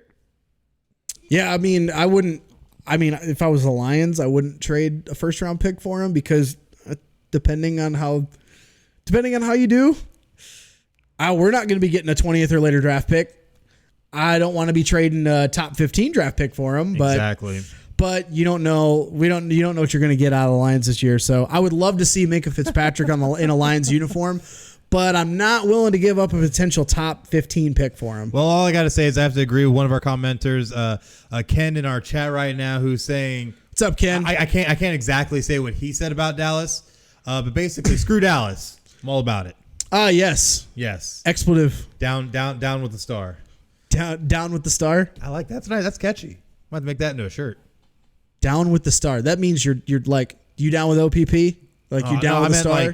Take down the star. Like take down the star. Down. Like Texas, like horns down. Like the star, like on fire, or something. Oh, okay. Man, now I got to rethink this. Dang it. Yeah, you better rethink this. You're not Jerry Jones. What are you thinking? Yeah, I can't just make marketing geniuses and just come out of my butt. I mean, if we could, Final Score's gonna take off real quick. It'd be a lot of fun though. All right, but we did have one game. Only one game that came up, and that was Thursday night. Tampa Bay Buccaneers at Carolina. We both picked Carolina in this game because based on week 1, Carolina looked decent against a good team. Yep. Kept them on the wire. And Tampa Bay didn't look that great. But Tampa Bay, of course, doing Tampa Bay things, just when you think you know what you're going to get out of Tampa Bay, they turn around and flip it on you. Yeah. Jameis Winston looked good. Operative word. It was sloppy, but he looked good. I'll give him decent. It wasn't that sloppy. I mean, it wasn't like week 1 sloppy, but it wasn't week 1 sloppy. But I mean, he didn't do too bad. I mean, 16 of 25. It's not horrible. You're over 60%. I mean, Cam Newton though, looked horrible. 25 of 51, threw for 333, but okay. I've got a few people I know that are Carolina fans, and if you're a Carolina fan and you catch this, please come talk to us. Please come talk to me. Can we please get off this platform that Cam is super Cam anymore? No. He's normal Cam now. He's no. Below average quarterback. I'll say yeah. Normal Cam is below average because he's playing still with having issues with his shoulder. He's still dealing with the foot issue, and he's trying to play and trying to say, oh, well, injuries shouldn't dictate how I play. I should be able to just go out and play. Are you serious? You're a 9-year pro. You have a hurt foot and a bum shoulder, bro. You're done. He's only a few years removed from MVP. Only a few. And look 2016 MVP. He was the consensus player pick for number 1 best player in the top 100 a couple years ago. God, disgusting. He was supposed to be a transformational quarterback, but we were looking at him like he was going to be the next Tom Brady throwing 60-70% completion. Yeah, right. This dude is a 55% passer at best. And that's the thing that kills me is that I've always felt like this guy was kind of hot garbage, even when he had a Super Bowl run. It really wasn't because of him. It was because everyone around him. And look at the kind of mistakes that he made in that Super Bowl against Denver that ended up costing them the game. Dumb mistakes. And it keeps happening. Even more recently than that, they kept it close against the Rams because of who? Christian McCaffrey. And during the week, Cam Newton made a comment in the press about how Norv Turner probably has McCaffrey on his fantasy team. Oh my God. Because we didn't take enough shots downfield. Well, so what do? They turn around and overcorrect it. You give Christian McCaffrey only 18 touches in the game. Yes. 16 carries for 37 yards, 2 catches. And he only had his longest run of the night, 10 yards. And on the last play, I think it was the last play of the game, obviously short of the goal line. Which could have been the game winner. But the very last game, I think that was very indicative of how Carolina feels about Cam Newton. Mm-hmm. A couple years ago, even last year, you would have lined up, pushed Cam Newton through the pile, and try to get a touchdown, at least a first down. You were 2 yards out.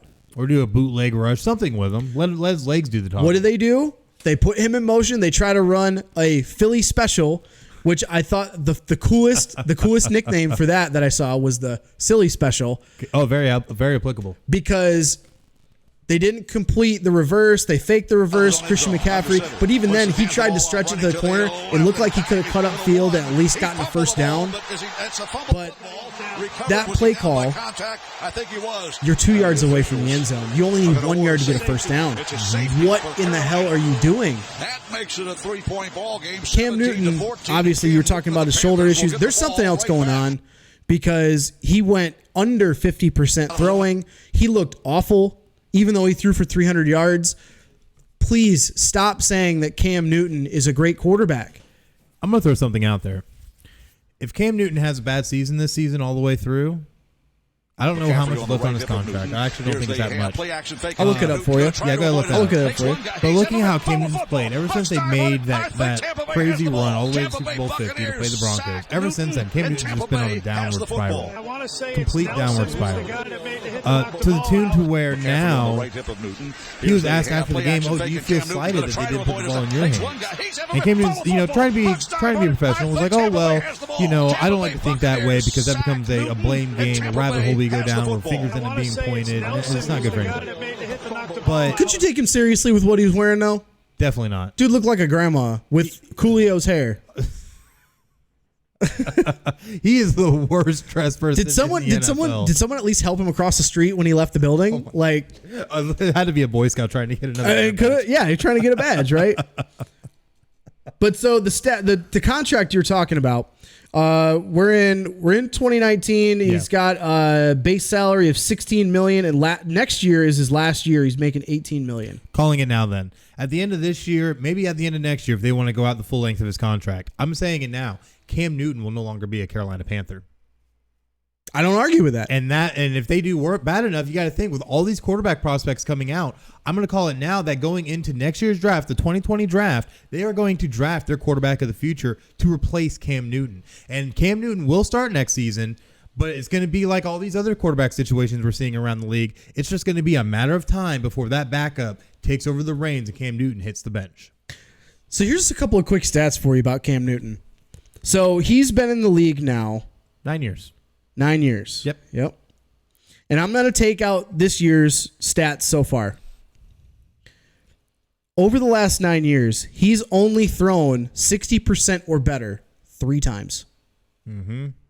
Every other time, he's been close, 59.8, 59.1. His career completion percentage is 59%. Mm-hmm. That is horrible. It is. Absolutely. That's horrible for an NFL MVP quarterback that you want to be the face of your franchise. Mm-hmm. And I think, now this is just me completely speculative, I think that Cam cares more about how he looks in the mirror. He cares more about what he wears to the podium versus what he does on the sideline. Yes, he's in great shape. He's been working out, and he's been hopefully trying to turn that this offseason. But what does he do?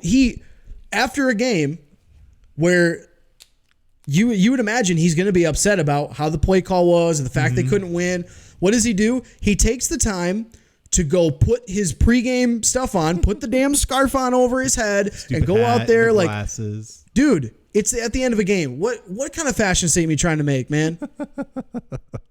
Dude, Dennis Rodman did it better than you 20 years ago. Dennis Rodman did it better than him 20 years ago, man.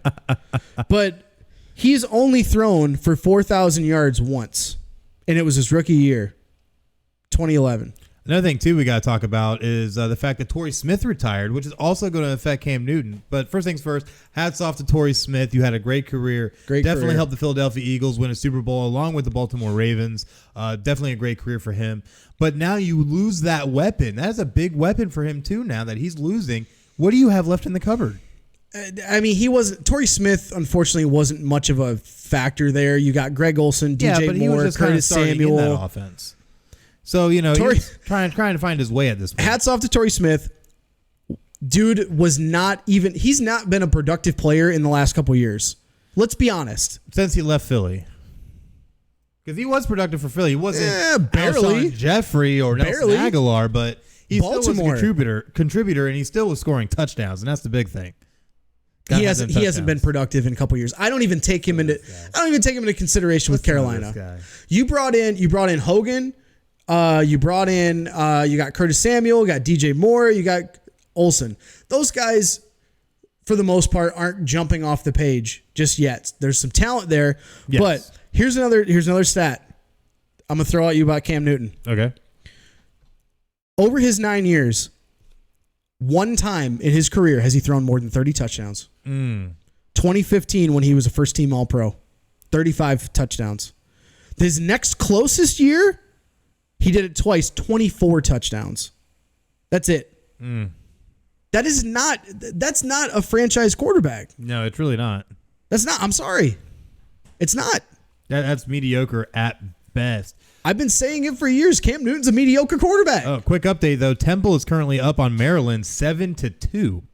Maryland Ooh. just got a safety, though. Okay. So Maryland's about to get the ball back. So we'll see what happens with that. And Pittsburgh and Penn State is currently delayed due to weather.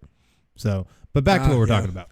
But anyway, I think enough about Carolina. I mean, they're going to have a horrible season this year. We've kind of both expected that, especially it's going to hinge on Cam Newton's health. Absolutely. And I think they actually might be better off. And again, this is way out there. I think they might be better off if Cam Newton doesn't play.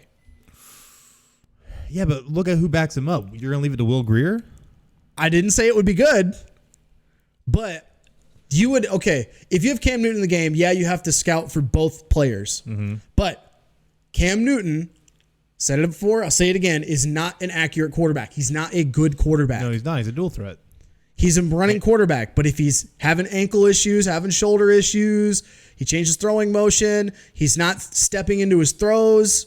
Well, think of it. He's still dealing with a mid-foot sprain and a shoulder issue, which I feel like for what's supposed to be a dual-threat quarterback literally is the worst thing you could have happen to you, because now you can't plant your foot to throw. You can't run worth a damn because your foot's hurting you, and now you can't throw the ball either because your shoulder's still bum. Like, you're right. He needs to go sit on the bench. I think for him, for Carolina, you have to start looking for another quarterback, and that's why I think they drafted Will Grier. They think that he could be down the road, maybe good. Maybe. First year NFL quarterback. Nobody can do what your boy Carson Wentz did in his first year, or even what Cam Newton did in his first year. That doesn't happen very Mahomes. often. Yeah, that doesn't happen very often. He sat for a year though. He did sit for a year, but if he wouldn't have, who knows where we'd be? I don't know. We'll see. Because he still played great in garbage time, but that's a whole nother thing. But so I think if you're Carolina, you got to start looking for a new quarterback. And if you haven't been thinking about it, you're only shooting yourself in the foot. But for Tampa Bay, it's a great win. Very kind of surprising. Yes, very, very. Very surprising, but it's a great win, and it's much needed, especially in the division. Most definitely. But you know what? You know what else is much needed? A commercial break, because we got to pay the light bill. So definitely make sure that you stay with us, because when we come back, we're going to be talking all kinds of things, NBA, MLB, and of course, a little bit of NHL. Haven't talked about that in a little while. Definitely make sure that you stay with us. We'll be right back. The following support and sponsor Podcast City Network. City Limits Tap Room, sports bar in DeLand, Florida, has brew on tap, serve food, the grilled cheese is excellent. For upcoming events, check out City Limits Tap Room on Facebook.com/City Limits Tap Room. Atlantic Sounds has thousands of new and used vinyl records and CDs. If they don't have it, they can order it for you. Same location since 1982. For more updates on what's new, check out Atlantic Sounds on Facebook.com/Atlantic Sounds Vinyl. Sports Sanity Customs have worked with organizations from custom embroidering polo shirts to jerseys for your kids' baseball team. They do it all. Armed with state-of-the-art equipment and an in-house design team, they are equipped to take on your next project. Visit their website to learn more, sportsanitycustoms.com. Visit Sports Sanity Customs on Facebook.com/SportsSanityCustoms. 3Count Design offers a wide range of graphic design products, video, photography and other forms of media. Everything from t-shirt designs to websites. Visit Facebook.com/3CountDesign for more. Demo Blast Studios, an explosion of imagination. Original artwork, podcasts, video, apparel and more. Visit DemoBlastStudios.com. Visit Demoblast Studios on Facebook.com/Demoblast Studios, the best family entertainment pro wrestling show in the state of Kentucky. Kentucky's Own Wrestling brings quality family vintage wrestling to a town near you. Kentucky's Own Wrestling offers a ladies division in wrestling and a training school. Kentucky's Own Wrestling is the current longest running Southern promotion. Visit Facebook.com/Somerset Kentucky's Own Wrestling. All supporters and sponsors are brought to you by Podcast City Network.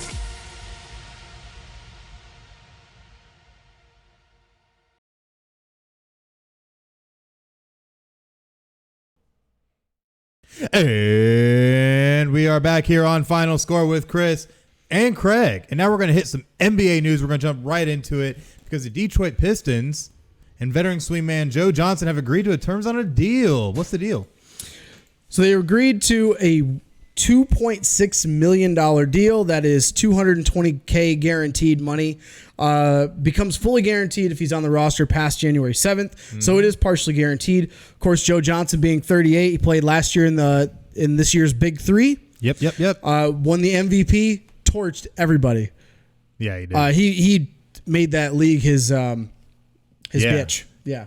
For lack of a better way. For lack of a better way to say it, yeah. Won the triplets, the league championship, but he worked out with the Bucks and the Nets also earlier this week.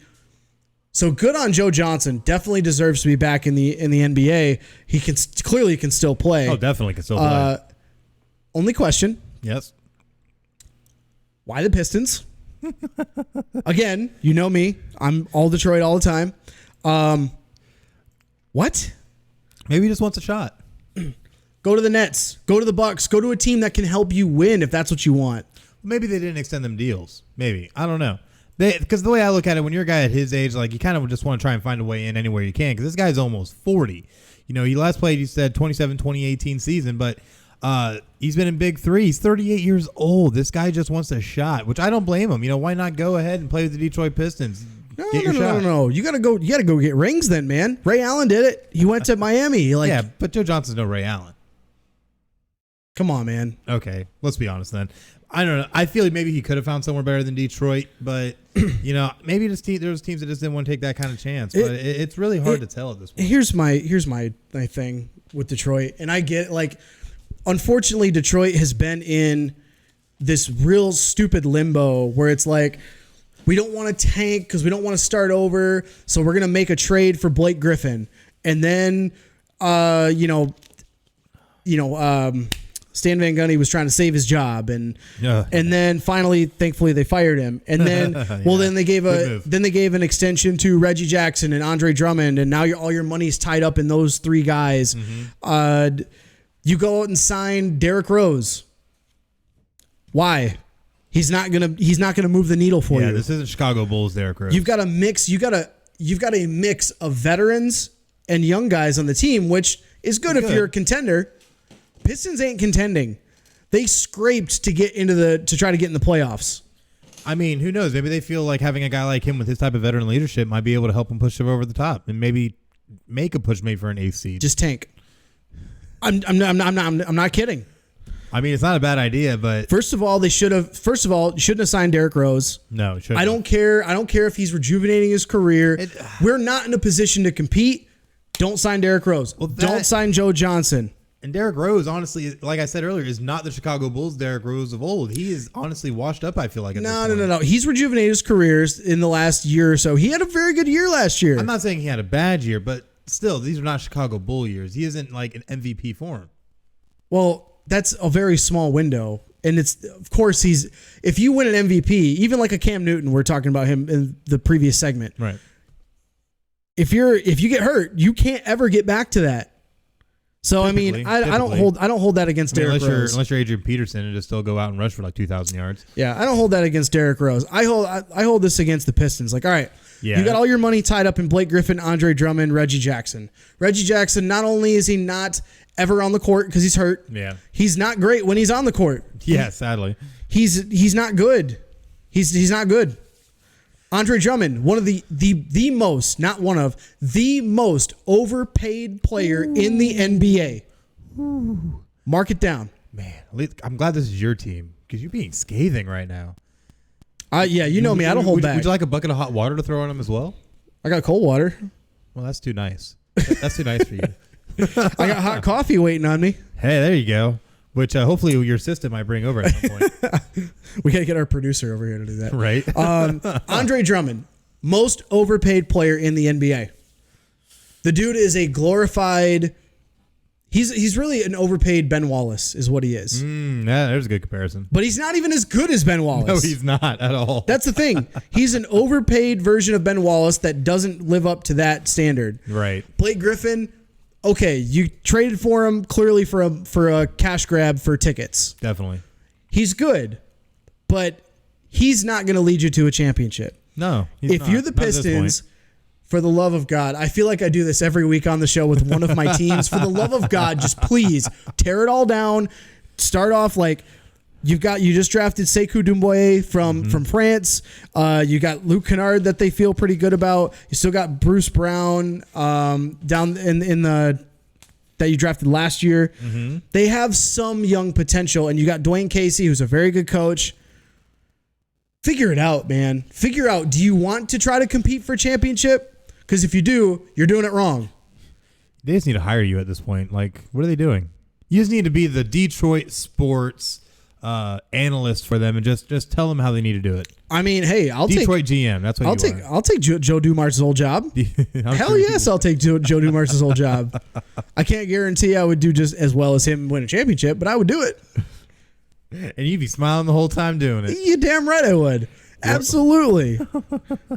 It's been a dream. It's been a dream to be a GM of the Pistons. Oh, of course. For some, just give me the magic. I'll be happy. But moving on and looking at great guys, though, three-time NBA champion Sean Livingston is retiring after 15 seasons in the league. Yeah, this just came out yesterday, actually, I believe. Yes, it did. Came out yesterday. Retires at the age of 34, 15 seasons. He was the number 4 overall pick by the Clippers in 2004 out of high school. Yeah, right out of high school. One of the last waves of the high school players straight to the NBA. Yeah, that was, I think, the second to last year they allowed the high school. Yeah, because I remember the next year, just because when I was in high school, we had this guy by the name of Keith Brumbaugh, who was a real great player, was being scouted by all kinds of NBA teams, and then they made the rule right before he graduated in 2005. So it's just crazy to see these players are still around. Yeah. Still around. But he did have some nasty injuries throughout his career. Of course, 2007, he tore his ACL, MCL, PCL, almost ended his career because he had a complete basically destroying of his leg. When you tear all those ligaments, literally all 3 of the main ligaments and your meniscus. Yeah. And he almost has leg amputated. That's insane to go from crazy. To go from that to even come back to the NBA and then be as productive as he was coming off the bench. Mm-hmm. But yeah, he ended up having a modest career, but the big thing that everyone remembers him for is his run with the Warriors. Mm-hmm. That was the most productive as well. Most productive. And he's only the second player in NBA history to spend at least 5 seasons with the team and make the NBA Finals in each year, which is a huge feat in and of itself. But hats off to him. Congratulations on your retirement. Says he wants to play. He wants to be in the front office. He said he definitely wants to, and I think that could be a great role for him. The biggest thing though with him is that he always just tries to work as hard as he can. He played for 9 NBA teams. But once he got with the Warriors, you really could see it come together because that's also where he spent his most time. He spent 5 seasons with the Warriors. Didn't really play all that bad, honestly, when you're comparing it to how he played with a lot of the other teams. Had some of his best numbers there as well. So the guy, it hats off to be able to come back from such a gruesome injury and be able to really be a contributor, especially when Steph Curry went down during their 73-win season. Mm-hmm. And they ended up losing Game 7 to Cleveland in the finals. He was the one that stepped in and was able to try and make up everything Steph Curry brought to the table and did so in a wonderful fashion to really help them get that far. Yeah, he was a big catalyst for that team in the locker room, on the court as well. He's definitely going to be missed on that Warriors team that is now in complete transition phase. They bringing in D'Angelo Russell, and you brought in guys like Alec Burks, Willie Cauley-Stein. You got guys that are not, generally guys that are picked up by the Warriors, which is kind of weird, but we'll see how they manage having to wait until Klay Thompson's healthy for him to come back. It's going to be a really interesting season in now San Francisco. That's right. But an interesting little tidbit, though, about Sean Livingston, he only became the second player in NBA history to spend at least 5 seasons with a team. I already said that. Oh, wait. Where am I at then? I don't know. It's maybe because I'm waiting on your assistant still to bring coffee. I already told you that. Man, where am I at today? I don't know. You know what you're thinking of? You're hurt. You're hurt about your boy, Christian Yelich. That's what you're hurt about. Oh, I'm really hurt about this because I know you're hurt about it. I'm hurt about it because he's been hitting my MLB best of the week almost every week. But Milwaukee Brewers star Christian Yelich will miss the rest of the season after fracturing his right kneecap. And it was a very sad sight to see him crumpled on the ground on the field just in tears because he already knew what was going on. And it's very sad. Now, the crazy thing about this, though, is I expected the Brewers to kind of collapse after this because this had happened during Tuesday's 4-3 victory over the Miami Marlins. And it was crazy that happened at the top of the first inning. The first inning when he fouled a pitch off his kneecap. And it's so crazy because we see foul balls go all kinds of places. We even most notably and sadly remember with the Houston Astros when the little girl got beamed in the face. Yes. That was very, very tragic, and she had a lot of issues coming from that. But to foul it off your own knee, like, what are the chances? And then now puts him out for the year. And he had a great season. He entered the season batting .329 with 44 home runs, 97 RBIs, and he also had over 30 bags stolen, which we covered last week when he broke records with that. He led the majors in slugging percentage, and it's just it's sad. He very well could have been repeat MVP. Easily. Because with that run, they were in the middle of a 7-game win streak. They were in the middle of a 7-game win streak when he got hurt, and they put themselves back into the wild card conversation with that. They did. They did. I would have no doubt that if he pushed them into the wild card spot, he probably would have won MVP again. It'd be close between him and Bellinger, who are very good friends. But yeah, they still won a couple games after his injury. Yes. But he has absolutely been hands down one of the best players in Major League Baseball this year. It's really tough to see him go down. Oh yeah, he was my pick. He was my pick to be a huge awards winner this year. But it's just, I worry about the Brewers now because now you lose Christian Yelich, who's arguably your best player, been able to do all these great things, not 1 but 2 years in a row, and now you're going to lose him right before, like right at the end when you're trying to make that final push. You're, I think, 5 games back, I believe. Where is they at? 5 games They're back 5 of games the back in NL the division. Central. Yeah, it's crazy, and they just lost their most recent game to the St. Louis Cardinals 10-0. Yeah, because since the injury, the Brewers are 2-1. They ended up sweeping their series of the Marlins, won the next 2, but now they lost the first game again against the Cardinals. But these are crucial games now, and now you don't have your best player. There's still only 1 game back in the wild card. The Cubs hold that second spot, but if you're the Brewers, you have to be somewhat optimistic about the rest of the season because, yes, they're finishing up a 3-game series against the Cardinals this weekend. Your next 4 series to close out the year, Padres, Pirates, Reds, Rockies. All winnable. awful teams. Yeah, all winnable. Those are all winnable. Yeah, I mean, you could even win probably at least half, 3/4 of those games, assuming that your pitching can kind of keep up. Right. But That's going to be the big thing. I think they have a very favorable schedule, even without Christian Yelich. But it'll be tough, man. It's going to be very, very tough, especially when you're missing a guy of that caliber on your team. And he's a young guy. He's only 27 years old and still has so much ahead of him. Hopefully, he's able to bounce back from this and show why he is the kind of player that he is and why he's had the accolades he's had. So we'll definitely see how that works out. But a little side note that we added kind of late. I had to add this. We shared this on our social media, Twitter, Instagram, things like that. But I forgot to throw it in, so I threw it in at the last minute. Yes, you did. Man, we gotta have a heart to heart here, real quick. We gotta talk. What's going on in Boston, man? Well, currently we're 77-70, all but eliminated from playoffs. What the hell's going on in Boston? We are still less than a year removed from winning the World Series. But the Boston Red Sox turn around and fire President Dave Dombrowski, and it makes no sense because he put together a winning team last year that ended up winning it all in 2018, swept the Dodgers, and really showed why we were the best team in baseball last year. Set a franchise mark for wins in a season, whole 9. We absolutely killed it, and less than a year later, because we're having a somewhat down year. Pitching's been off. We've had issues with Chris Sale, and we know Mookie Betts started out a little slow, and things like that. And yeah, it kind of hurt us. We're 77-70, but you fire the president. We still got like 16, 18 games left, and you fire the president. Why not wait till the end of the season, Red Sox? Have a little bit of tact. This guy helped you get a World Series, and you're just going to boot him before the season's even over. That's disgusting to me. And in the 4 seasons with him in charge of baseball operations, let's look at it. Won a World Series. Yep. Won 3 consecutive division titles for the first time in franchise history. And considering how good the Yankees have been the past few years, too, that's a huge feat. Yep. And I know I'm my Yankee friend who's going to say something about it. I'm waiting for it. Won 108 games in a season, which was the most in franchise history, which was just last season. Yep. And one of the highest totals ever for a World Series winner. And now you also had won more combined regular season games than any other team other than the Astros and Dodgers, who were looking to possibly be both teams are going to make it all the way possibly to the World Series, and won MVP via Mookie Betts, won a Cy Young via Rick Porcello. It just doesn't make sense. And because of his ties with Detroit Tigers, took like a handful of the key players from that team, Porcello, JD Martinez, just to name two. But there is one thing that Dombrowski didn't do every year, and that's make the playoffs. And this is really the only year, because he got fired after a 10-5 loss against the Yankees at Fenway.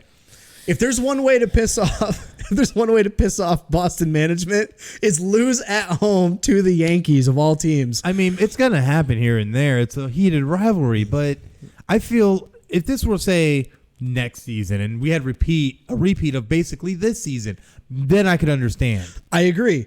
And it's kind of what happened to him when he was in Detroit. He got everything built. We were making the playoffs. We were making runs at it. We made a World Series a couple times while he was there. But we started falling off, and then we're like, okay, the one thing that he does well, but also comes back to bite him, he's very good at being wheeling and dealing. Right. However, there are deals that he makes where he hemorrhages the future to try to win now.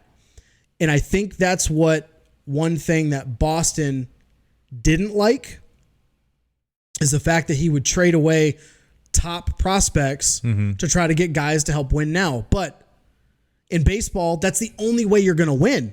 It is the only way you're going to win. It's the only way you're going to win. Even if you have top farm teams. Let's use the Rays as an example. Okay.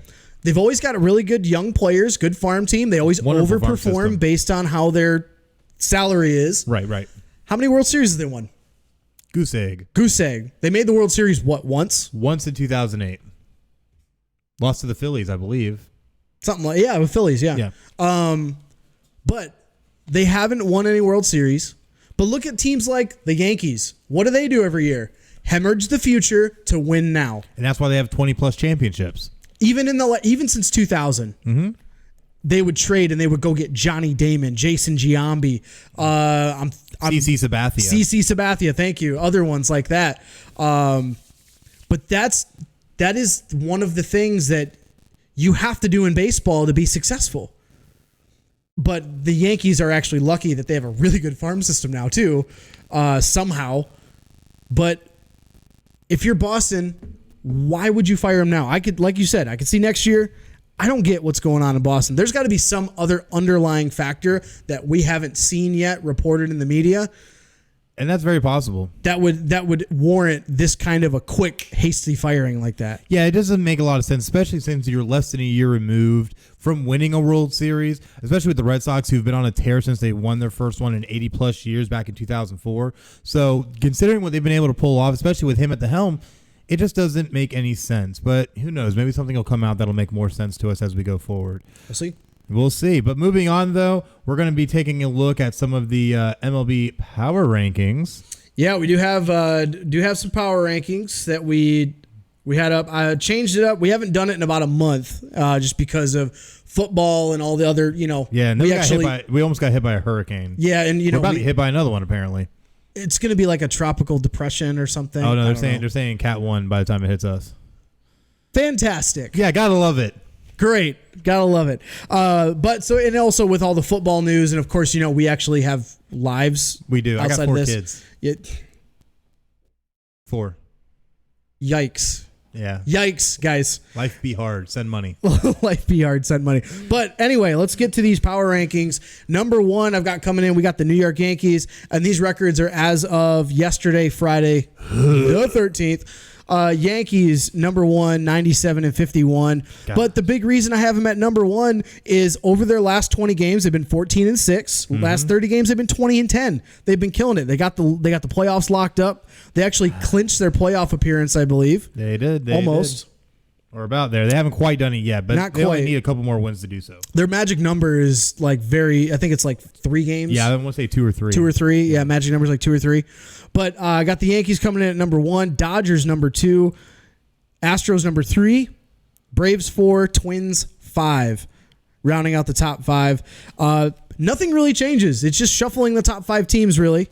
That's really all we do. Most of the power rankings that we have just shuffles those top 5 teams because they've been the best 5 teams in the league all year. Yeah. The Braves, actually, I was really tempted to put them in the top 3. They have been killing it. Absolutely killing it. Since the last power rankings that we did, they've been 20-7, 15-5 their last 20, 22-8 in their last 30. Take that, Yankees. They've been doing great. And Ronald Acuna there has been playing phenomenal. He's been playing so well. They're legit. Braves are Absolutely. legit. I did not expect them. I thought they'd kind of fall off a little bit because the young talent they have. Mm-hmm. Maybe they'll take a step back. Nationals, and of course with the Phillies and Mets making their moves, try to push for the playoffs in the offseason. I'm sold. I'm sold on the Braves, man. Yeah, they're at 92 wins right now and playing out of their minds. You really got to look at the Braves as a possible contender, like a serious contender. I really want to see a Braves-Dodgers NLCS. Ooh, that'd be so good. I really want to see a Braves-Dodgers NLCS. I think it'd be a lot of fun. I think it'd be a lot of fun to watch that. But rounding out the top 10, I got the Rays, Athletics, Cardinals, Indians, and Nationals.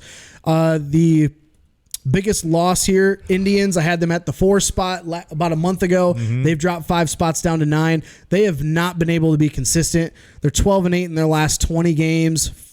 14-13 since our last power ranking. Ooh, they were on a 4-game win streak earlier this week, but they're losing traction in that AL Central, and I don't think they're gonna make the playoffs otherwise. Yeah, they're not looking too good right now. Under 50% probability of being able to make the playoffs, while they're also sitting 3.5 games back of the Minnesota Twins in the AL Central.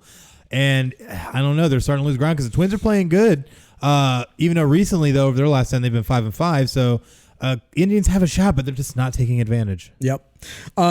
Next group, 11 through 15.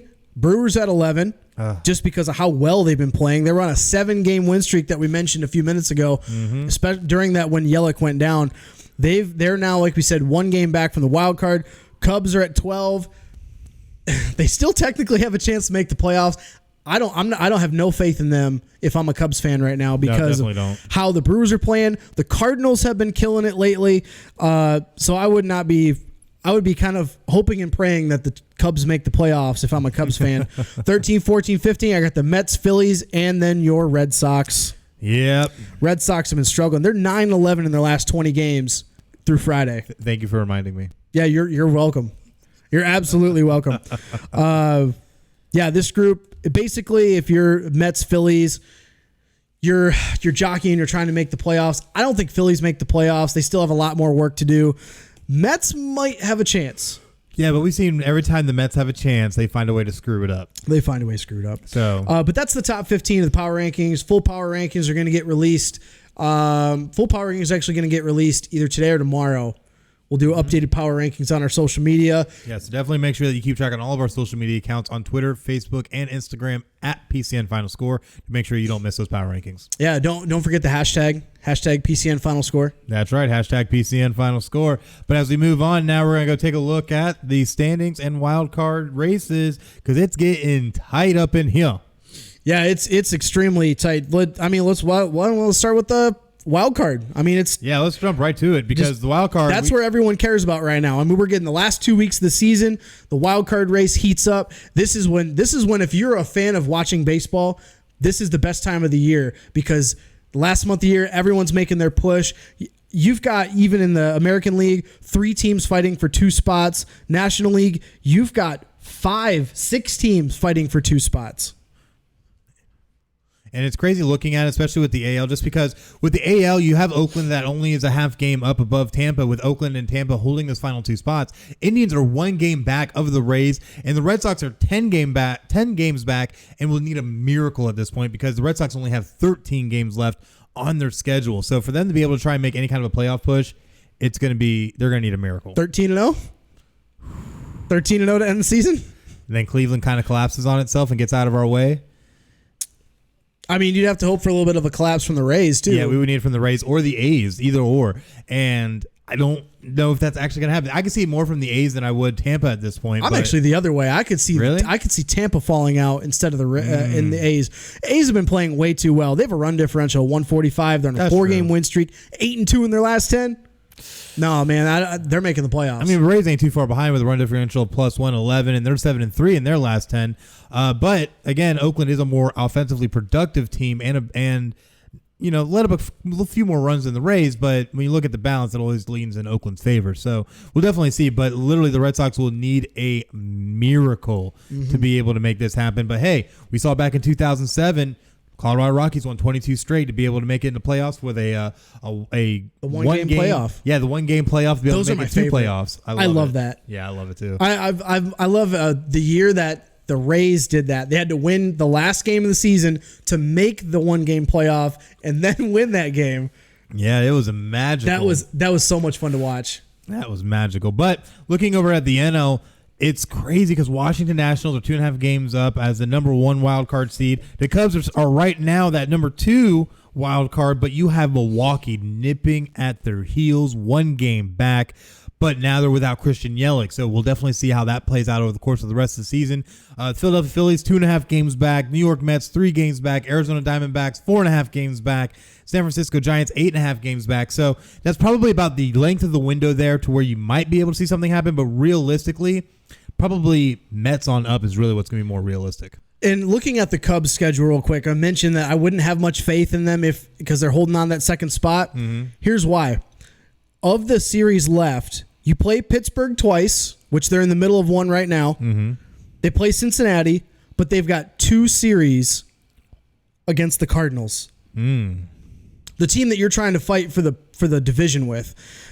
You play still 7 games left against the Cardinals. 4 of them are at home, but it's gonna be tough sledding if you're a Cubs fan because you're gonna need to win every game against Pittsburgh, every game against Cincinnati, because even if you split against St. Louis, you got to hope that we talked about how easy the Brewers schedule is compared to the others. Yes.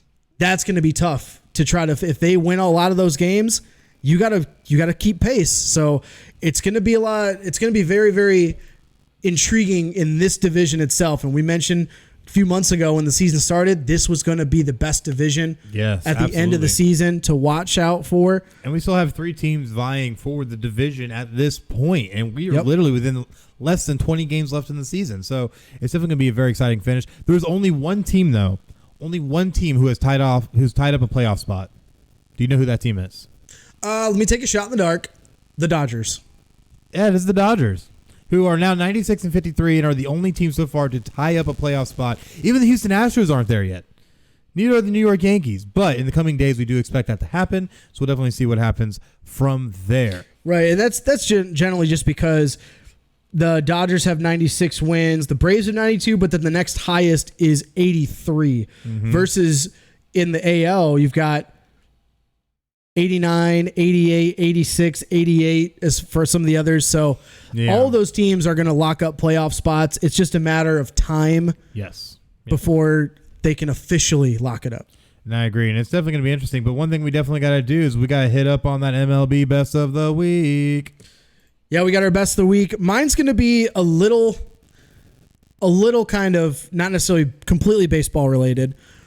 Mine's in reference to every year MLB does some remembrance. They always have New York Mets or Yankees play at home. Generally, it's the Mets because they honor 9/11, September 11th, 2001. But New York Mets Pete Alonso bought custom cleats for all of his teammates to commemorate 9/11. Have you seen these pictures of what they look like? Those are pretty nice. They look really nice. But here's the kicker. He didn't even get MLB's approval to do it. He just did it. Because he had a feeling that they were either going to say no or they were going to take too long for them to get done. But I think it was a really cool gesture. I would imagine, I haven't seen official word, but I would imagine they're probably going to auction those off. Oh, yeah, they should. For charity for first responders that were involved in 9/11. It's always really cool to see because this kind of thing happen. Of doing these kinds of things for the first responders because of what they had to go through with that national tragedy. But the Mets, You remember, like right after it happened, they had baseball games in New York. Of course, we had the World Series. Within a week, the World Series wasn't too far off at that point. They did playoff games. For George Bush did the Random fact, though. Yeah. The first major sporting or gathering event of any kind that took place after 9/11, WWF SmackDown, 2 days after. Oh, that's right. Because they did, they all were out on the stage and they did the moment of silence. Moment of silence. They tolled the bells, and then they had Lillian Garcia sing the national anthem. Not a dry eye. I just got goosebumps. I just got goosebumps too thinking about it. So all I can think of is The Rock wearing his white shirt, just crying on the stage with his hand over his heart. It was a truly powerful moment. Yeah. But it's because the WWE said flat out that they were not going to let terrorism hold them back from being able to bring entertainment to the American fans. And it was a really crazy moment. But I'm really glad, though, that see Pete Alonso go through with this, because I definitely want to see what MLB is going to react to it. Obviously, I don't think they're going to do anything. They won't. They'll probably help encourage him to auction them off to do that. To try because and do it for charity. Yeah, you want to do it for PR purposes. Exactly. Absolutely. Exactly. So, but I think it was a wonderful move. But for my best of the week, mine is a little bit more baseball related, but it's not going to go to a player. I don't have Christian Yelich this week anyways. It's not. Yeah, your boy can't be involved anymore. Right. It's not going to go to a team either. You know who it's going to go to? I'm going to give it to MLB as a whole, because the record for most home runs in a season has now been broken again, and is still counting because we still have games left. Yeah, still got 2 weeks left. So if you do not know, the former record was 6,105 home runs in a complete season, which was set just last year. And that was a long-standing record, I think, of about almost 15 years. It was, yeah. And Jonathan Villar of the Baltimore Orioles hit the 22nd home run Wednesday night. That was just the 22nd one on this past Wednesday night. Yep.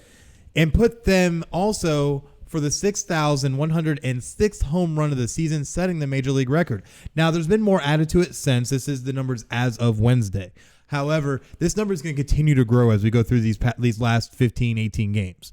And it's really crazy to see just the offensive explosion these past 2 seasons, juicing balls, that we are now here looking at this kind of a record. Did you ever think this was going to happen? Jose Canseco isn't the only one juicing anymore. Ha ha! That's good. I like that. But, you know, it's pretty crazy just because we were already talking earlier in the season where players were literally criticizing Major League Baseball. Justin Verlander being a very vocal one. Yes, being the most vocal, and even has some expletives tied to it about juicing the ball. And now this record breaks. There has to be some type of correlation. We talked about this when this came up around the All-Star break on one of our previous episodes, but I don't think it should be overlooked that a couple years ago, Major League Baseball bought Rawlings, who makes the baseballs for Major League Baseball. Funny how that works out. Weird. But man. And I mean, think about this, though. Attendance is on the decline. Yes. For the most part. Ratings are on the decline for baseball because it's so, unless you're a baseball fan, it's boring. Well, yeah, you're talking about a It's boring. 160 plus game season, these 9-inning long games where you can have stretches of nothing happening. Or like the game that I went to a couple weeks ago in Tampa, watching my Tigers. We left after the 11th inning because it was 0-0. Exactly. And we also had to work the next day, and we had to drive, 2-3 hours to come home, but it was 0-0, 11th inning. It went to 13 innings before someone finally scored. Mm-hmm. And that's ridiculous. And that's going to bore fans, especially in Tampa, where you have a team that's going to possibly make the wild card who's having some of the worst attendance numbers in the league. Well, they always do. It's tough. And you're in a football state. It's kind of... Well, and there's even before that, outside of football, during baseball season, it's summertime here. Mm-hmm. There are so many things to do in Florida than go see a baseball game. That is true. I mean, it's nice that it's indoors, because if it was outdoors, like, have you been to the Miami Marlins Stadium? Oh, yes. If it's in the middle of the day, it's hot as, in that stadium, even with a roof. Yeah, it gets really hot. Because if they open it up, it gets hot. Mm-hmm. It is hot down there. There's so many other things to do in Florida than watch baseball, so I'm not surprised that both teams down here have terrible attendance numbers. And it is what it is, but it is, and it's sad. But at the end of the day, you got to find ways to try and improve the product, try and bring fans back in. So what better way than trying to find ways to home run derby every game? Yeah, right. To explore more offensive production out of teams. Like, for instance, when the Red Sox and Yankees went over and played in London, that was a home run show. The stadium was smaller than a regulation MLB stadium. Not by very much, though. Because for all intents and purposes, it was a little bit less. It was closer to the 400-foot, but it was still roughly within regulation. Okay. But still, you saw through 2 of the 3 games, 30 home runs per game. Well, not home runs, but runs per game. Right. That's a lot of runs. It looked like a football score more than it did a baseball score. And it was funny. You get to game 3, and then it's low scoring as all can be. Hell, let the players juice. Let the pitchers use pine tar on their pitches. Let's make it fun, man. Let's go ahead and cork the bats too, you know? Hell yes, let's make it fun. Let's make it fun, man. Oh my gosh. People making that argument for 15 years though. Yeah, they have. Ever since McGuire and Sosa and Griffey always had home run battles every year. That's right. Then 2 of those guys were juicing. Not Griffey, because the kid is the man. He is. Ken Griffey Jr., forever the man. Favorite baseball player of all time. Probably one of my favorites. I'm not going to lie. Behind Big Papi. But anyways, it's been crazy, just the offensive explosion. But I kind of want to see how this is going to go into next season as well. Are we going to see the same kind of numbers? Or are we going to see the record broken again? You know, because now that we're at this point, they're starting to get just flying out the park like it's no tomorrow. And we broke the record, and we still have over 10 games per team left. There's so much more that can be added onto this. So we'll definitely see how a lot of this works out. And I have a feeling there's going to be some things that are going to happen in the offseason we're going to have to keep an eye on. So definitely make sure that you follow FinalScore on all of our social media accounts on Twitter, Instagram, and Facebook at PCN FinalScore. Give us a like, give us a follow, check out all the great things we have, and drop us a line because we love to interact with our fans. But at this time, we're going to make a little bit of a shift to NHL, which we haven't talked about in a while. Since the Stanley Cup, really. Since the Stanley Cup, and the training camps are underway. Yeah, it's been it hasn't been a huge noteworthy offseason. Of course, probably some hardcore hockey fans will probably disagree with us, but I'm excited. I can't wait for hockey to come back. I'm a big hockey fan myself. Tomorrow's the first game.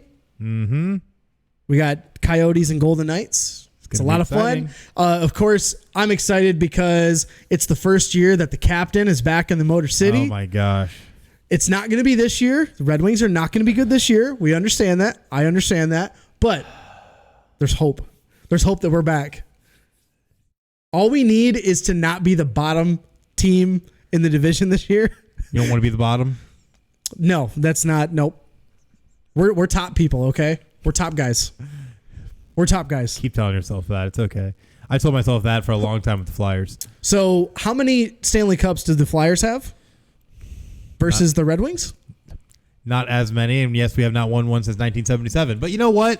I mean, we've got more. We've got probably more in the since then than you have in your entire franchise history. Well, you know what? I'm a devoted fan regardless. So and that's what's good about fandom. It's been lost on the younger age. It really has, you know. But no, it's fun. I'm excited for hockey to come back. Regular season begins Wednesday, October 2nd.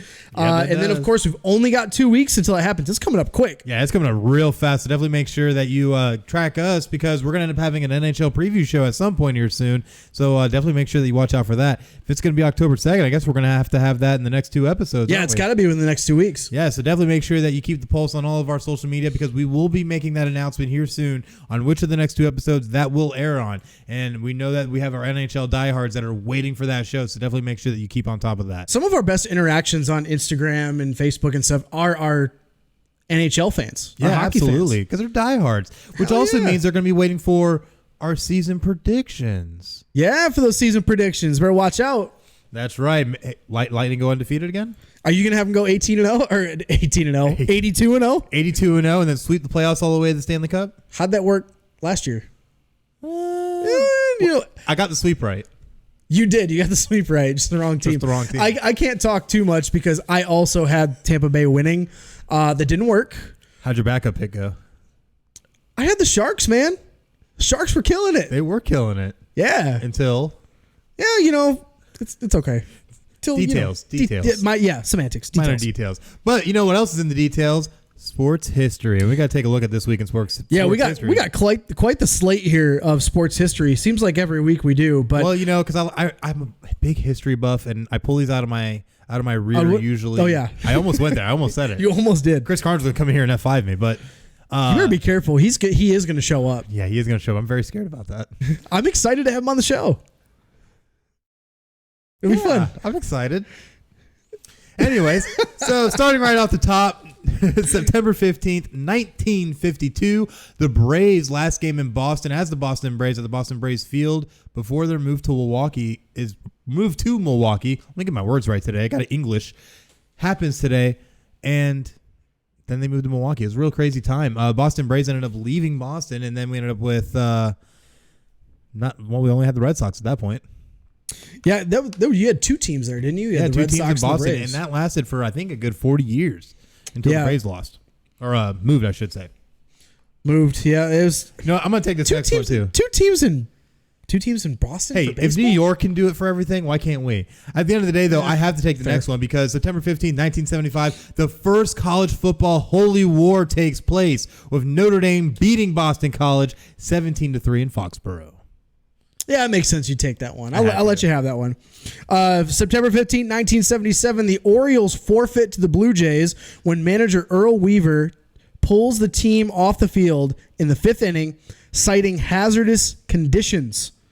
There was something on the bullpen mound? Yeah, it was a small tarpaulin that was on the bullpen mound that they thought was going to be too unsafe for pitchers. So... yeah, ended up pulling his players, and they forfeited the game. I'll be honest, I have no idea what that means. I don't either, but, it was back in the 70s, so there's a lot of crazy things happening then. Oh. Yeah, 70s, 80s. Just ask Doc.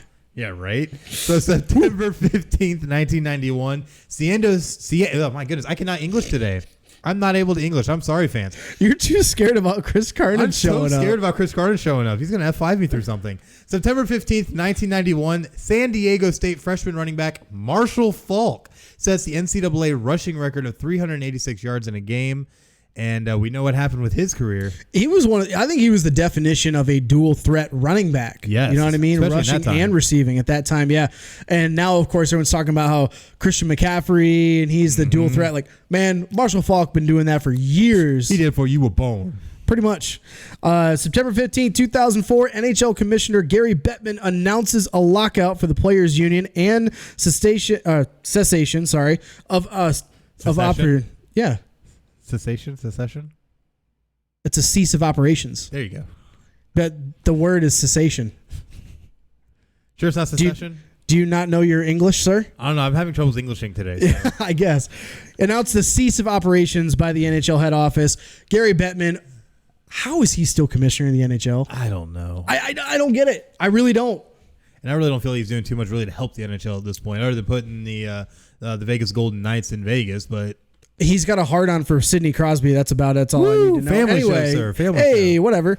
September 16th, 1937, the Redskins NFL franchise plays their first game in Washington at Griffith Stadium. They defeat the New York Giants in the season opener 13-3. Take that, Giants. So September 16th, 1953, the AL approves the St. Louis Browns' move to become the Baltimore Orioles.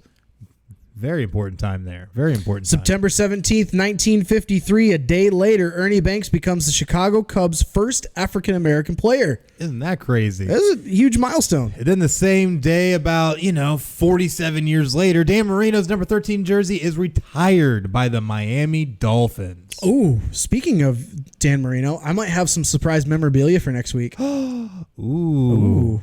Related to Dan Marino. September 18th, 1990, Atlanta is chosen to host the 1996 Summer Olympics, which would end up being the centennial of the Summer Olympics. And that was a very memorable Summer Olympics. I remember not always in a good way, though. Not always, but I remember Kurt Angle winning a gold medal with a broken freaking neck.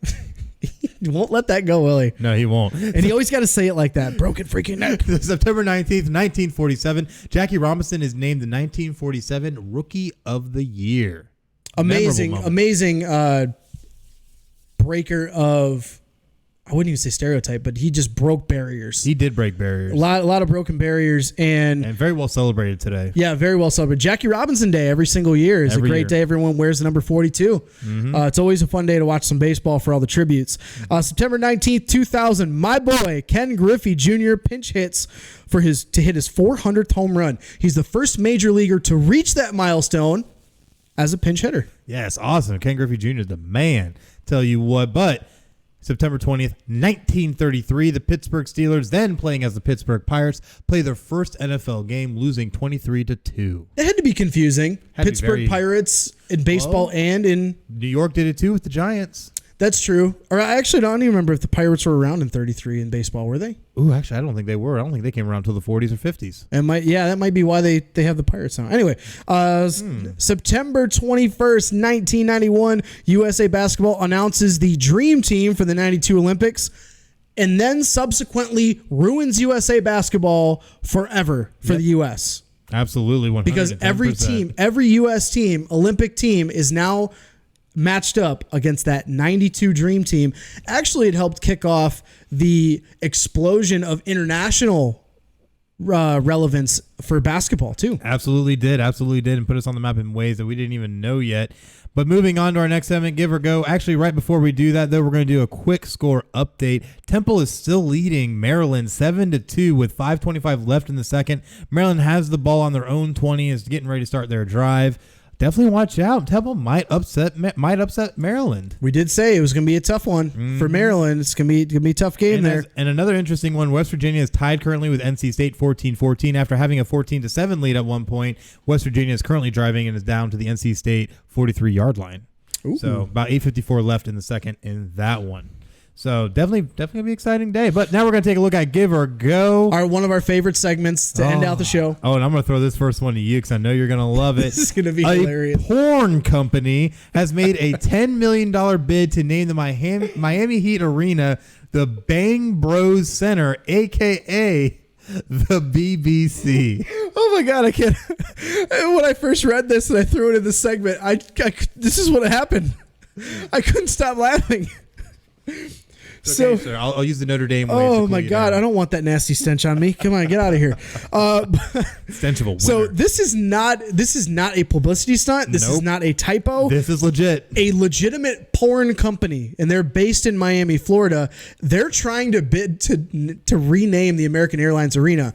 Now, of course, American Airlines announced on Thursday that it's not going to be renewing its naming rights with the Heat. Of course, it's American Airlines Arena. It expires at the end of the year. So, Bang Bros decides, you know what? We're a staple of Miami. Let's make a $10 million. Think about this. A porn company that has $10 million just set aside to make this kind of a bid. You think people are like porn a little bit? I was about to say, you definitely can tell that people like porn, but Wouldn't it be hilarious though if it was named the BBC? I could just imagine children walking into the BBC. Oh my gosh, I can't even finish this sentence. Oh. Could you imagine the broadcast live from the Bang Bros Center? We're here at the BBC. We're here at the BBC. Oh my goodness! How are we still on the air? So it's going to end up just being more than a publicity stunt because there's no way the NBA takes this. Oh no, there's no way. Even if it's a $10 million bid. There's no way this happens. So. Oh my God. I know, this is horrific. This is horrific on so many levels. Could you just imagine the jokes? You know what I run through my head right now? The press conference release on it. When they gather everyone up to say, all right, guys, the American Airlines Arena for the Miami Heat is no longer going to be called the American Airlines Arena, but we are now known as the Bang Bros Center. Oh, that sounds dirty coming out of my mouth. They showed a picture. They showed a little design of the American Airlines logo is usually on the top of the stadium. Right. And they showed the little... It's a bus, I guess, with like wings on the top of it or something. I don't know. That's the picture was the arena with a huge bus with like little wings on it. Oh my God. And then there was a sign out front that just said Bang Bros. And I'm like, I could.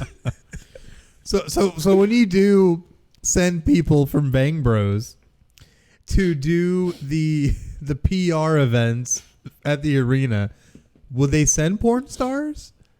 Will they send the bus with porn stars in it? So, is it a requirement then? All the Miami cheerleaders have to be porn stars. Oh, we're gonna get canceled. Oh, we're gonna get canceled so fast. Chris Carter's gonna F5 me. Parents are gonna send us so much hate mail. We're sorry. We are a family product. We promise. All right, let's move on. I can't. Okay. All right, next one. University of Tennessee offers a scholarship to a bullied child. Yes. I'm going to give on this one because this one actually kind of holds a little place near and dear to my heart. This actually was initially brought to me by my wife, of all people, who showed me this story initially about the bullied child. He's a fourth grader from Altamont Springs, Florida, who was bullied because they had a college day at their elementary school where they were able to wear their favorite college team or families' college teams shirt, jersey. Yeah, it's like Spirit Week. Yeah, it's like Spirit Week they do at the kids' schools. Yeah, they did basically like a college spirit day. Well, this child was one that was a little bit more not well off. Didn't have a Tennessee shirt, but his family were huge Tennessee Volunteer fans. So he made his own custom shirt where he drew a UT, and it did say University of Tennessee, but mainly it was the UT on a piece of paper and pinned it to an orange shirt that he had. It broke his teacher's heart, like it would many people, because that's a very sad sight. She actually reached out to the university or on social media to try and just find some kind of help and see if it would get back to the University of Tennessee. She didn't actually expect much to happen with it. And then everybody, the power of social media took over, made it all the way back to the university president, who ended up sending a care package with all sorts of balls geared to the boy and his entire class. And not even just a school, like fans, boosters, alumni. Yes, all sent this kind of stuff. And a part of this came up because of course, in this area, everybody's a Florida fan or Florida State fan. Or Miami fan. Or depending if you get further south, Florida, you get. Yeah. But generally, Altamonte Springs is not too far from here. What is it again? Altamont. Just so you know. Oh, I've heard it said Altamonte. Well, it's officially Altamont, but whatever. Clearly, I'm from Florida, Clearly, but anyway, it's close enough to Gainesville where a lot of people are Florida fans. Florida, Tennessee do not get along. So of course the kid was bullied, and all mercilessly by girls who were not even participating in the Spirit Day. And it's very sad to see these kinds of things happen. Kids are assholes. I'm sorry. Whoa. Everybody knows that. They are. I have 4 of them. Anyway, no, I love my children. But anyways, this story drew a lot of national attention when his teacher, Laura Snyder, though, saw this and because the child came to her and was crying about it and was breaking down, and I'm getting emotional just thinking about it. And it really caused an emotional reaction out of her that she reached out, Laura Snyder, onto Facebook and showed a shot of the shirt and really just wanted to try and help any way she could. And it reached all the way back, like I said earlier, to Tennessee interim president Randy Boyd. And obviously, power of social media, like you said, the boosters and everybody started seeing this. So once they sent the care package, University of Tennessee took it a step further. They didn't just send a care package. They ended up making it an official logo for the University of Tennessee, to the point where they actually have it featured on one of their Pride Rocks that they have in front of the school. And they ended up making this into a T-shirt, an official T-shirt that they put on the Vol Shop website that actually ended up crashing just because of the amount of traffic that was going to it. And then they ended up with 50,000 pre-sales of the shirt and are taking all the proceeds and donating it to Stomp Out Bullying Organization, which is an organization, a nonprofit that tries to help children who deal with bullying and trying to get rid of bullying in our schools. Mm-hmm. Now, what's really crazy about this is that no one expected this kind of outreach whatsoever. And this you got to think is going to really change this child's life and his outlook on things. The mother even reached out and just was so thankful. Does it stop there? No. Tennessee takes it a step further, and they offered a full ride scholarship to this child when he comes of age and graduates in 2028, I believe is his graduation date, or year, I should say. and have offered him full ride to Tennessee as long as he, qualifies academically. Right. That is a amazing move. Amazing move by this school. And that's and especially if someone in that kind of financial predicament, Yes. that kid now knows he's going to focus on school harder than I think anyone's ever focused on school before. Absolutely. Because if you meet the requirements to get in Tennessee, they you got it. You can go. Mm-hmm. And now he can hopefully, help make him, when he's a little bit older, he can help make a better life for him, his family, his eventual family that he may have, or anything like that. But one other thing that we didn't add in here that I wanted to point out too is other schools in other media, I think Rich Eisen was one that said hey, if you do this for Michigan, let the kid do a mock-up of other schools. Yeah, absolutely. And they would sell it and do the same thing that the Vols are doing. So this is a really, really awesome gesture by University of Tennessee. That's just an awesome thing because it is unfortunate that bullying does happen a lot with kids. It's been like that forever. I understand that. It's just, but it's just sometimes. It's so much more in the spotlight now because of social media, because of the world we live in now. But yeah, no kid should have to go through that kind of ridicule. No. There's poking and prodding. We poke each other about our schools all the time, Michigan Definitely. and Notre Dame, but it's all in fun and we know it's in good fun. Yeah. Kids don't know that when they're that age. No, they don't. They think take kids it very personally. They think kids legitimately hate them. And for some reasons it's true. And it is, and it stinks because the child just wanted to try and show his pride for his family's school, and it's sad that people have to act that way, especially children. When we try to teach our children to be more tolerant and respectful of others, it doesn't always work out that way. So it's definitely very interesting, and we'll definitely see how it works out. And I wish well in the shot. I think he honestly now has a really great shot at an amazing future thanks to this wonderful gesture. Yeah, it's amazing. It's always a great story. I'm looking forward to hearing hopefully a little bit more about this. Hell, we might even if they're not sold out, I think we should probably get one for the show. We should. We definitely should. That'd be really cool to kind of help with that out. But two more for Give or Grow. The U.S. Patent and Trademark Office is undefeated. What more can you tell me about it? I know you want to give a little bit. Oh, I do want to give a little bit because they did deny LeBron James trademarking Taco Tuesday. That was the first. Thank the Lord. Thank the Lord on that one because he was also trying to get that apparently for a TV show. But I know the one you care more about is the fact that they denied Ohio State University's attempt to trademark the word "the" on Wednesday, turning down its application to claim the three-lettered definitive article as its own. I know you're so happy about this, but the grounds for which they were denied was that Marc Jacobs, the huge apparel company, had already applied for its own trademark on "the," as in the backpack Marc Jacobs. So definitely interesting, and it was approved by the Patent Office in June, but it's still under review, and Marc Jacobs would likely come out on top, given that they had filed earlier trademark than Ohio State. This shows the arrogance of that school. It shows the arrogance of that school. I'm just saying. That's all I got really to say about it. So I feel you're biased. We are in a family show. I'm going to keep my opinions as G-rated as possible. Gosh. I'm going to get an Ohio State hat just to put up here just to make you I'll mad. burn it on air. We might get more views for that. So definitely, if you want to see an Ohio State hat burn, I'll burn it on air. Let us. I got a friend of mine. I got a friend of mine in Jacksonville. It's a huge Ohio State fan. I'm sure he can give me some of his gear. I won't tell him I'm going to burn it. Don't let him see this episode beforehand. Oops. Anyway. Oh well. But it makes sense that this would get turned down because you can't trademark a word like that. The. Yeah, it's such a regular word used in everyday English. That's like someone trying to trademark it. Or and. Yeah. Or of. Of. Yeah, come on. Like, really? Like, let's say you were the University of Michigan. You can't do that. Of. Yeah, exactly. Or here's another one. You know who else would have a gripe about this if it did go through? The U. Ooh, that's a good point. The U. That's what they would trademark is the U. Oh man, I don't know. Very interesting. But I'm gonna throw this last one. Thank you, U.S. Trademark and Patent Office. You are undefeated. Through. You have more wins against Ohio State than Michigan does. Under the Jim Harbaugh era. Under the Jim Harbaugh era.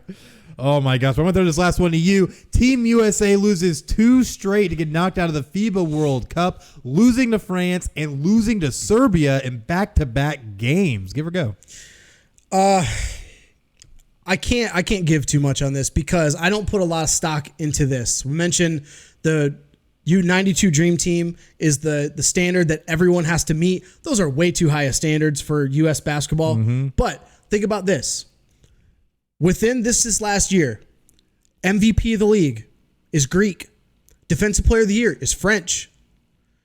U.S. basketball players are no longer the best players on the planet. Yeah, you remember Bogdanovich was part of that French team that beat the U.S. U.S. basketball players are no longer the best basketball players on the planet. Look at some of the other up-and-coming guys. Nikola Jokic in Denver. Even some of the lesser-known guys, some of the great players on Vucevic here in Orlando. He's not American. Who else? Oh, Pascal Siakam is Cameroon. Yeah, I was saying, that's a perfect example. Some of the best players that are up and coming in the league are not U.S. born.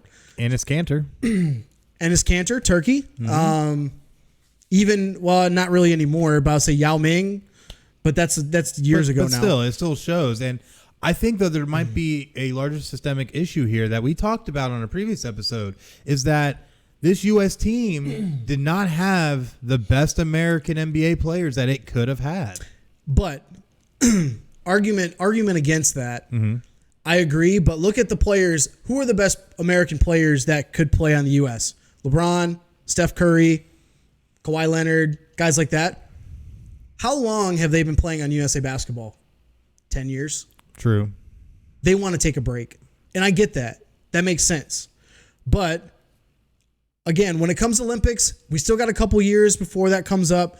Maybe some guys will re-sign back up. But right now, guys are focused on the offseason. The training camp is right around the corner. Yes. Like, it doesn't bother me that they're not showing up for these because they got to worry about contracts. They got to worry about making sure that they're ready for the season. There's been so much movement in the NBA, unprecedented amount of movement in the NBA this year. Guys are staying with their new teams. They're trying to get ready to be ready for the season for their new teams.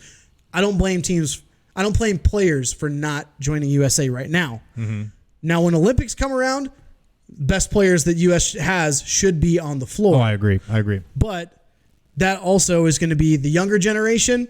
Your turn, man. Step up. Next man up mentality. Make it happen. And it shows right now that the next generation of superstars in the world are not from the U.S. Very true. Very true.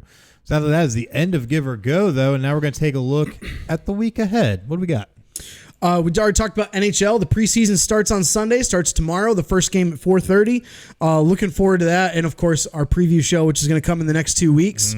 College football games. We got the slate that a few of them are underway. That's right. Penn State's only leading 7-3 currently against Pitt with 6:34 left in the second. So, exciting game going on there. Weird. It's like we, called that it would be a tough game. Funny. Weird. And then the NFL week 2, those games continue tomorrow. And I'm just bringing up our weekly picks real quick. We already released them on our Instagram at PCN Final Score. Go ahead and check those out. But real quick, for the pick'ems, 49ers at Bengals. We're split. You got the Bengals. I got the Niners. Chargers Lions. We both picked the Chargers. I think that game's going to be a lot closer than we think. Oh, I'm sure you do. The Chargers have so many injuries. Hunter Henry's out. No Melvin Gordon. No Derwin James. Austin Eckler's going to run all over you guys. No Russell Okung. That's true. That's 4 top players right there. Just saying. Whatever you got to say to sleep at night. It's okay. I wouldn't be surprised if this game goes down to the wire. Vikings Packers. Again, we're split. You got the Vikings. I got the Packers. I think this is a Packers year. Titans Colts. I think this game will be super close also. I think it can be, especially considering how tough the Colts played the Chargers last week. The Colts might actually have a team. The Colts are a lot better than we give them credit for. Just because I give them no credit. Just because Andrew Luck went down, they are much better set up than they were the last time he was out for the year. They have a much better defense. They actually have a run game. They have a decent offensive line now. As long as Jacoby Brissett can perform at a mediocre, above average level, the Colts actually have a chance to make some noise in the division, but we both have the Titans in that game. Patriots Dolphins. I know the Patriots are 8-11 under Bill Belichick in Miami. This Miami team is tanking. This is the hard. Miami Tanks. So at the end of the day, the Patriots are going to win, and they're going to win big. Did you see they signed a guy named Tank? Oh my God, that's amazing. Earlier this week, it's hilarious. That's amazing. But yeah, I think I agree. Patriots win big. Bills Giants. We both have the Bills here in this game. I don't think this one's relatively. I think it's going to be close because the Giants actually played decently well up until the end against Dallas.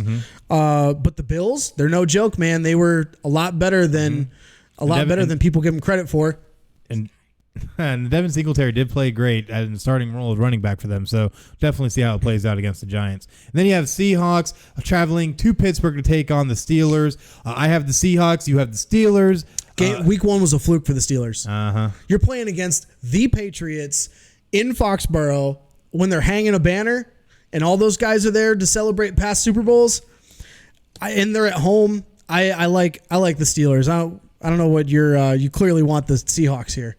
I do clearly want the Seahawks just because I feel like the Seahawks have a more complete offense right now. I feel that the Steelers do not have everything that they had last year. The Seahawks struggled against the Bengals. I think the Bengals are a lot better than people they're predicting as well, which is also why I have them beating the 49ers. The Seahawks gave up, 400 yards passing to Andy Dalton?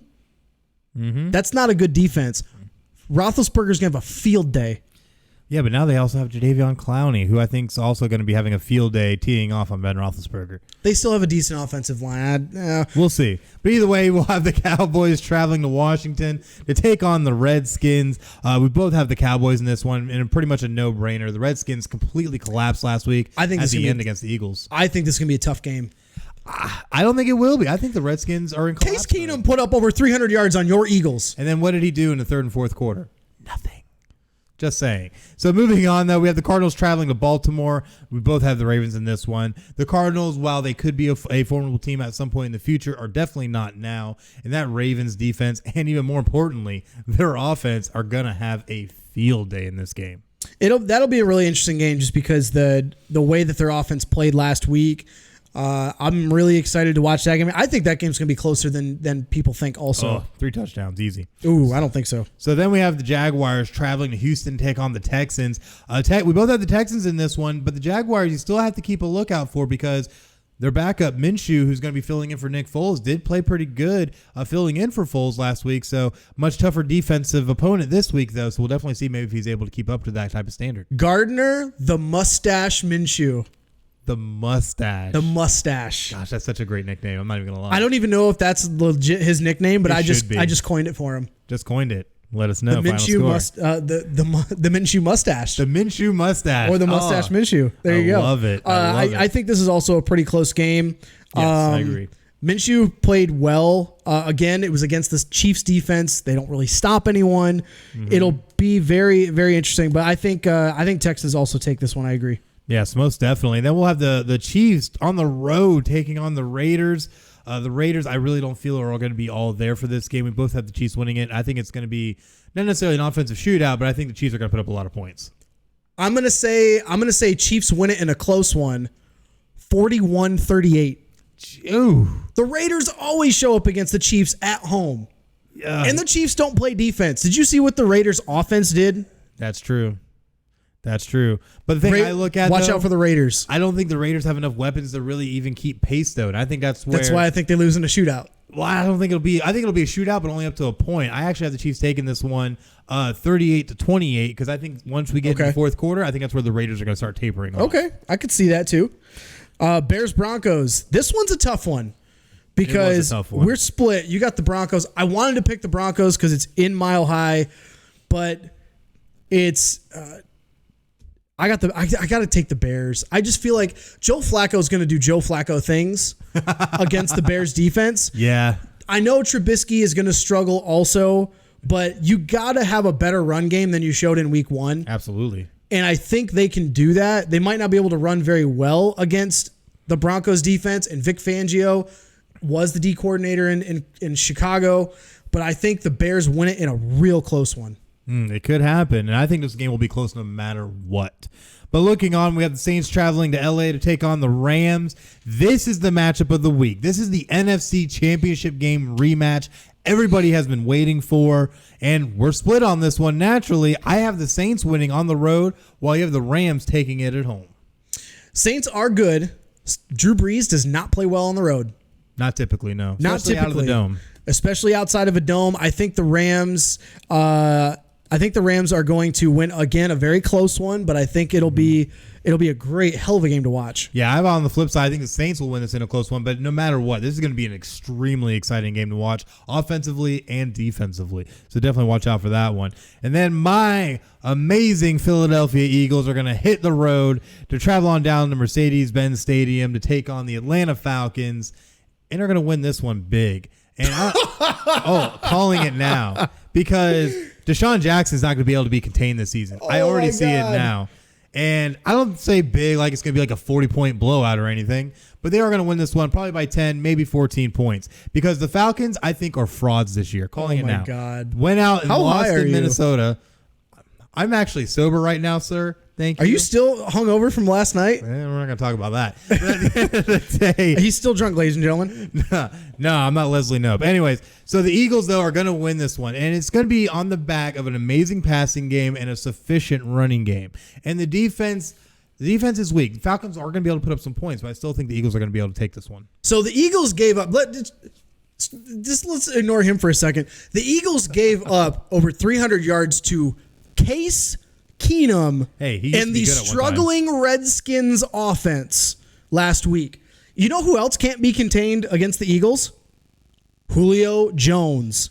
Julio Jones dominates the Eagles. He dominates the Eagles. He's had over 100. How'd that work out in the last two losses the Falcons had? He's had over 100 yards in each of the last few games against the Eagles, and the Falcons know they cannot go down 0-2. They're at home. The Eagles did not look good against the Redskins. They did pick it up when they needed to, but I think this is going to be a shootout, and I think the Falcons. I think Bird, they're different. They're similar, right?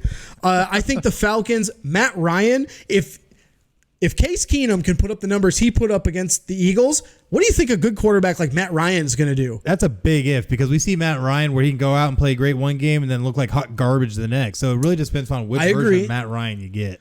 But he always plays well against the Eagles too. Decent at best, because the last two times they've played each other, the Eagles have held that Falcons offense to under 20 points. So definitely something to try and keep in mind. But the last game that we have on tap is the Monday night showdown between the Browns and the Jets in New York. Both of us have the Browns in this game, but there's already been a lot of jawing back and forth with Odell Beckham Jr. trying to call out their defensive coordinator. I feel a little bit better about this pick now because Sam Darnold has mono of all things. He's out with mono. You got the kissing disease. How, dude? You never see an athlete get mono. Yeah, he had to be swapping spit or maybe drinking someone's drink. Maybe he dropped the defensive coordinator's drink and took a swig. I don't know, man. Who knows? But I feel a lot more comfortable with this pick because Trevor Siemian.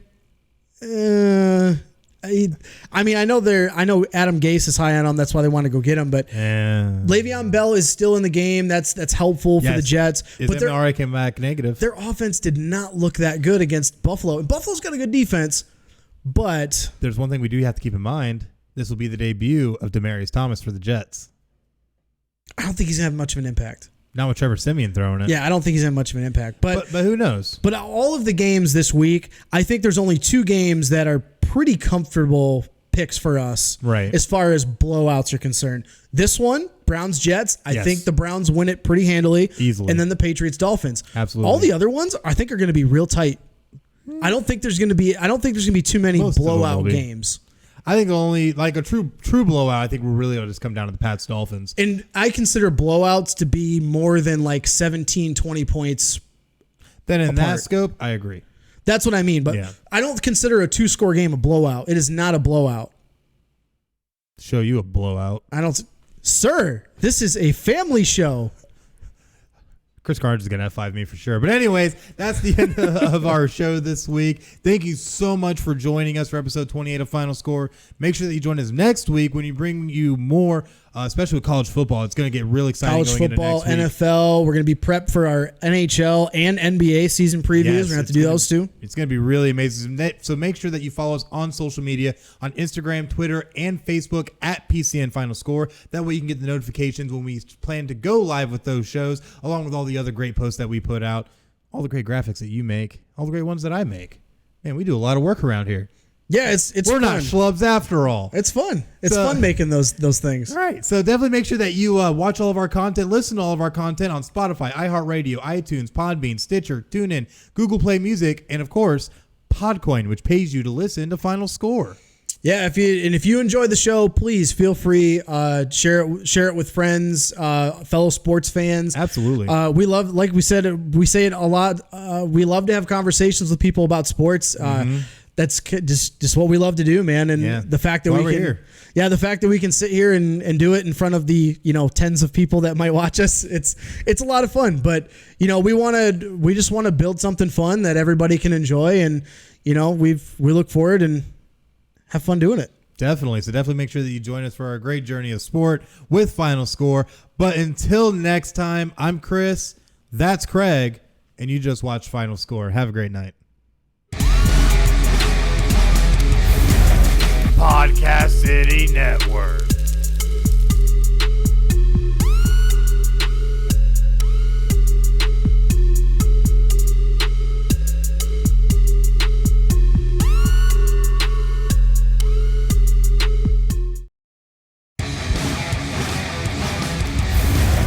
Podcast City Network.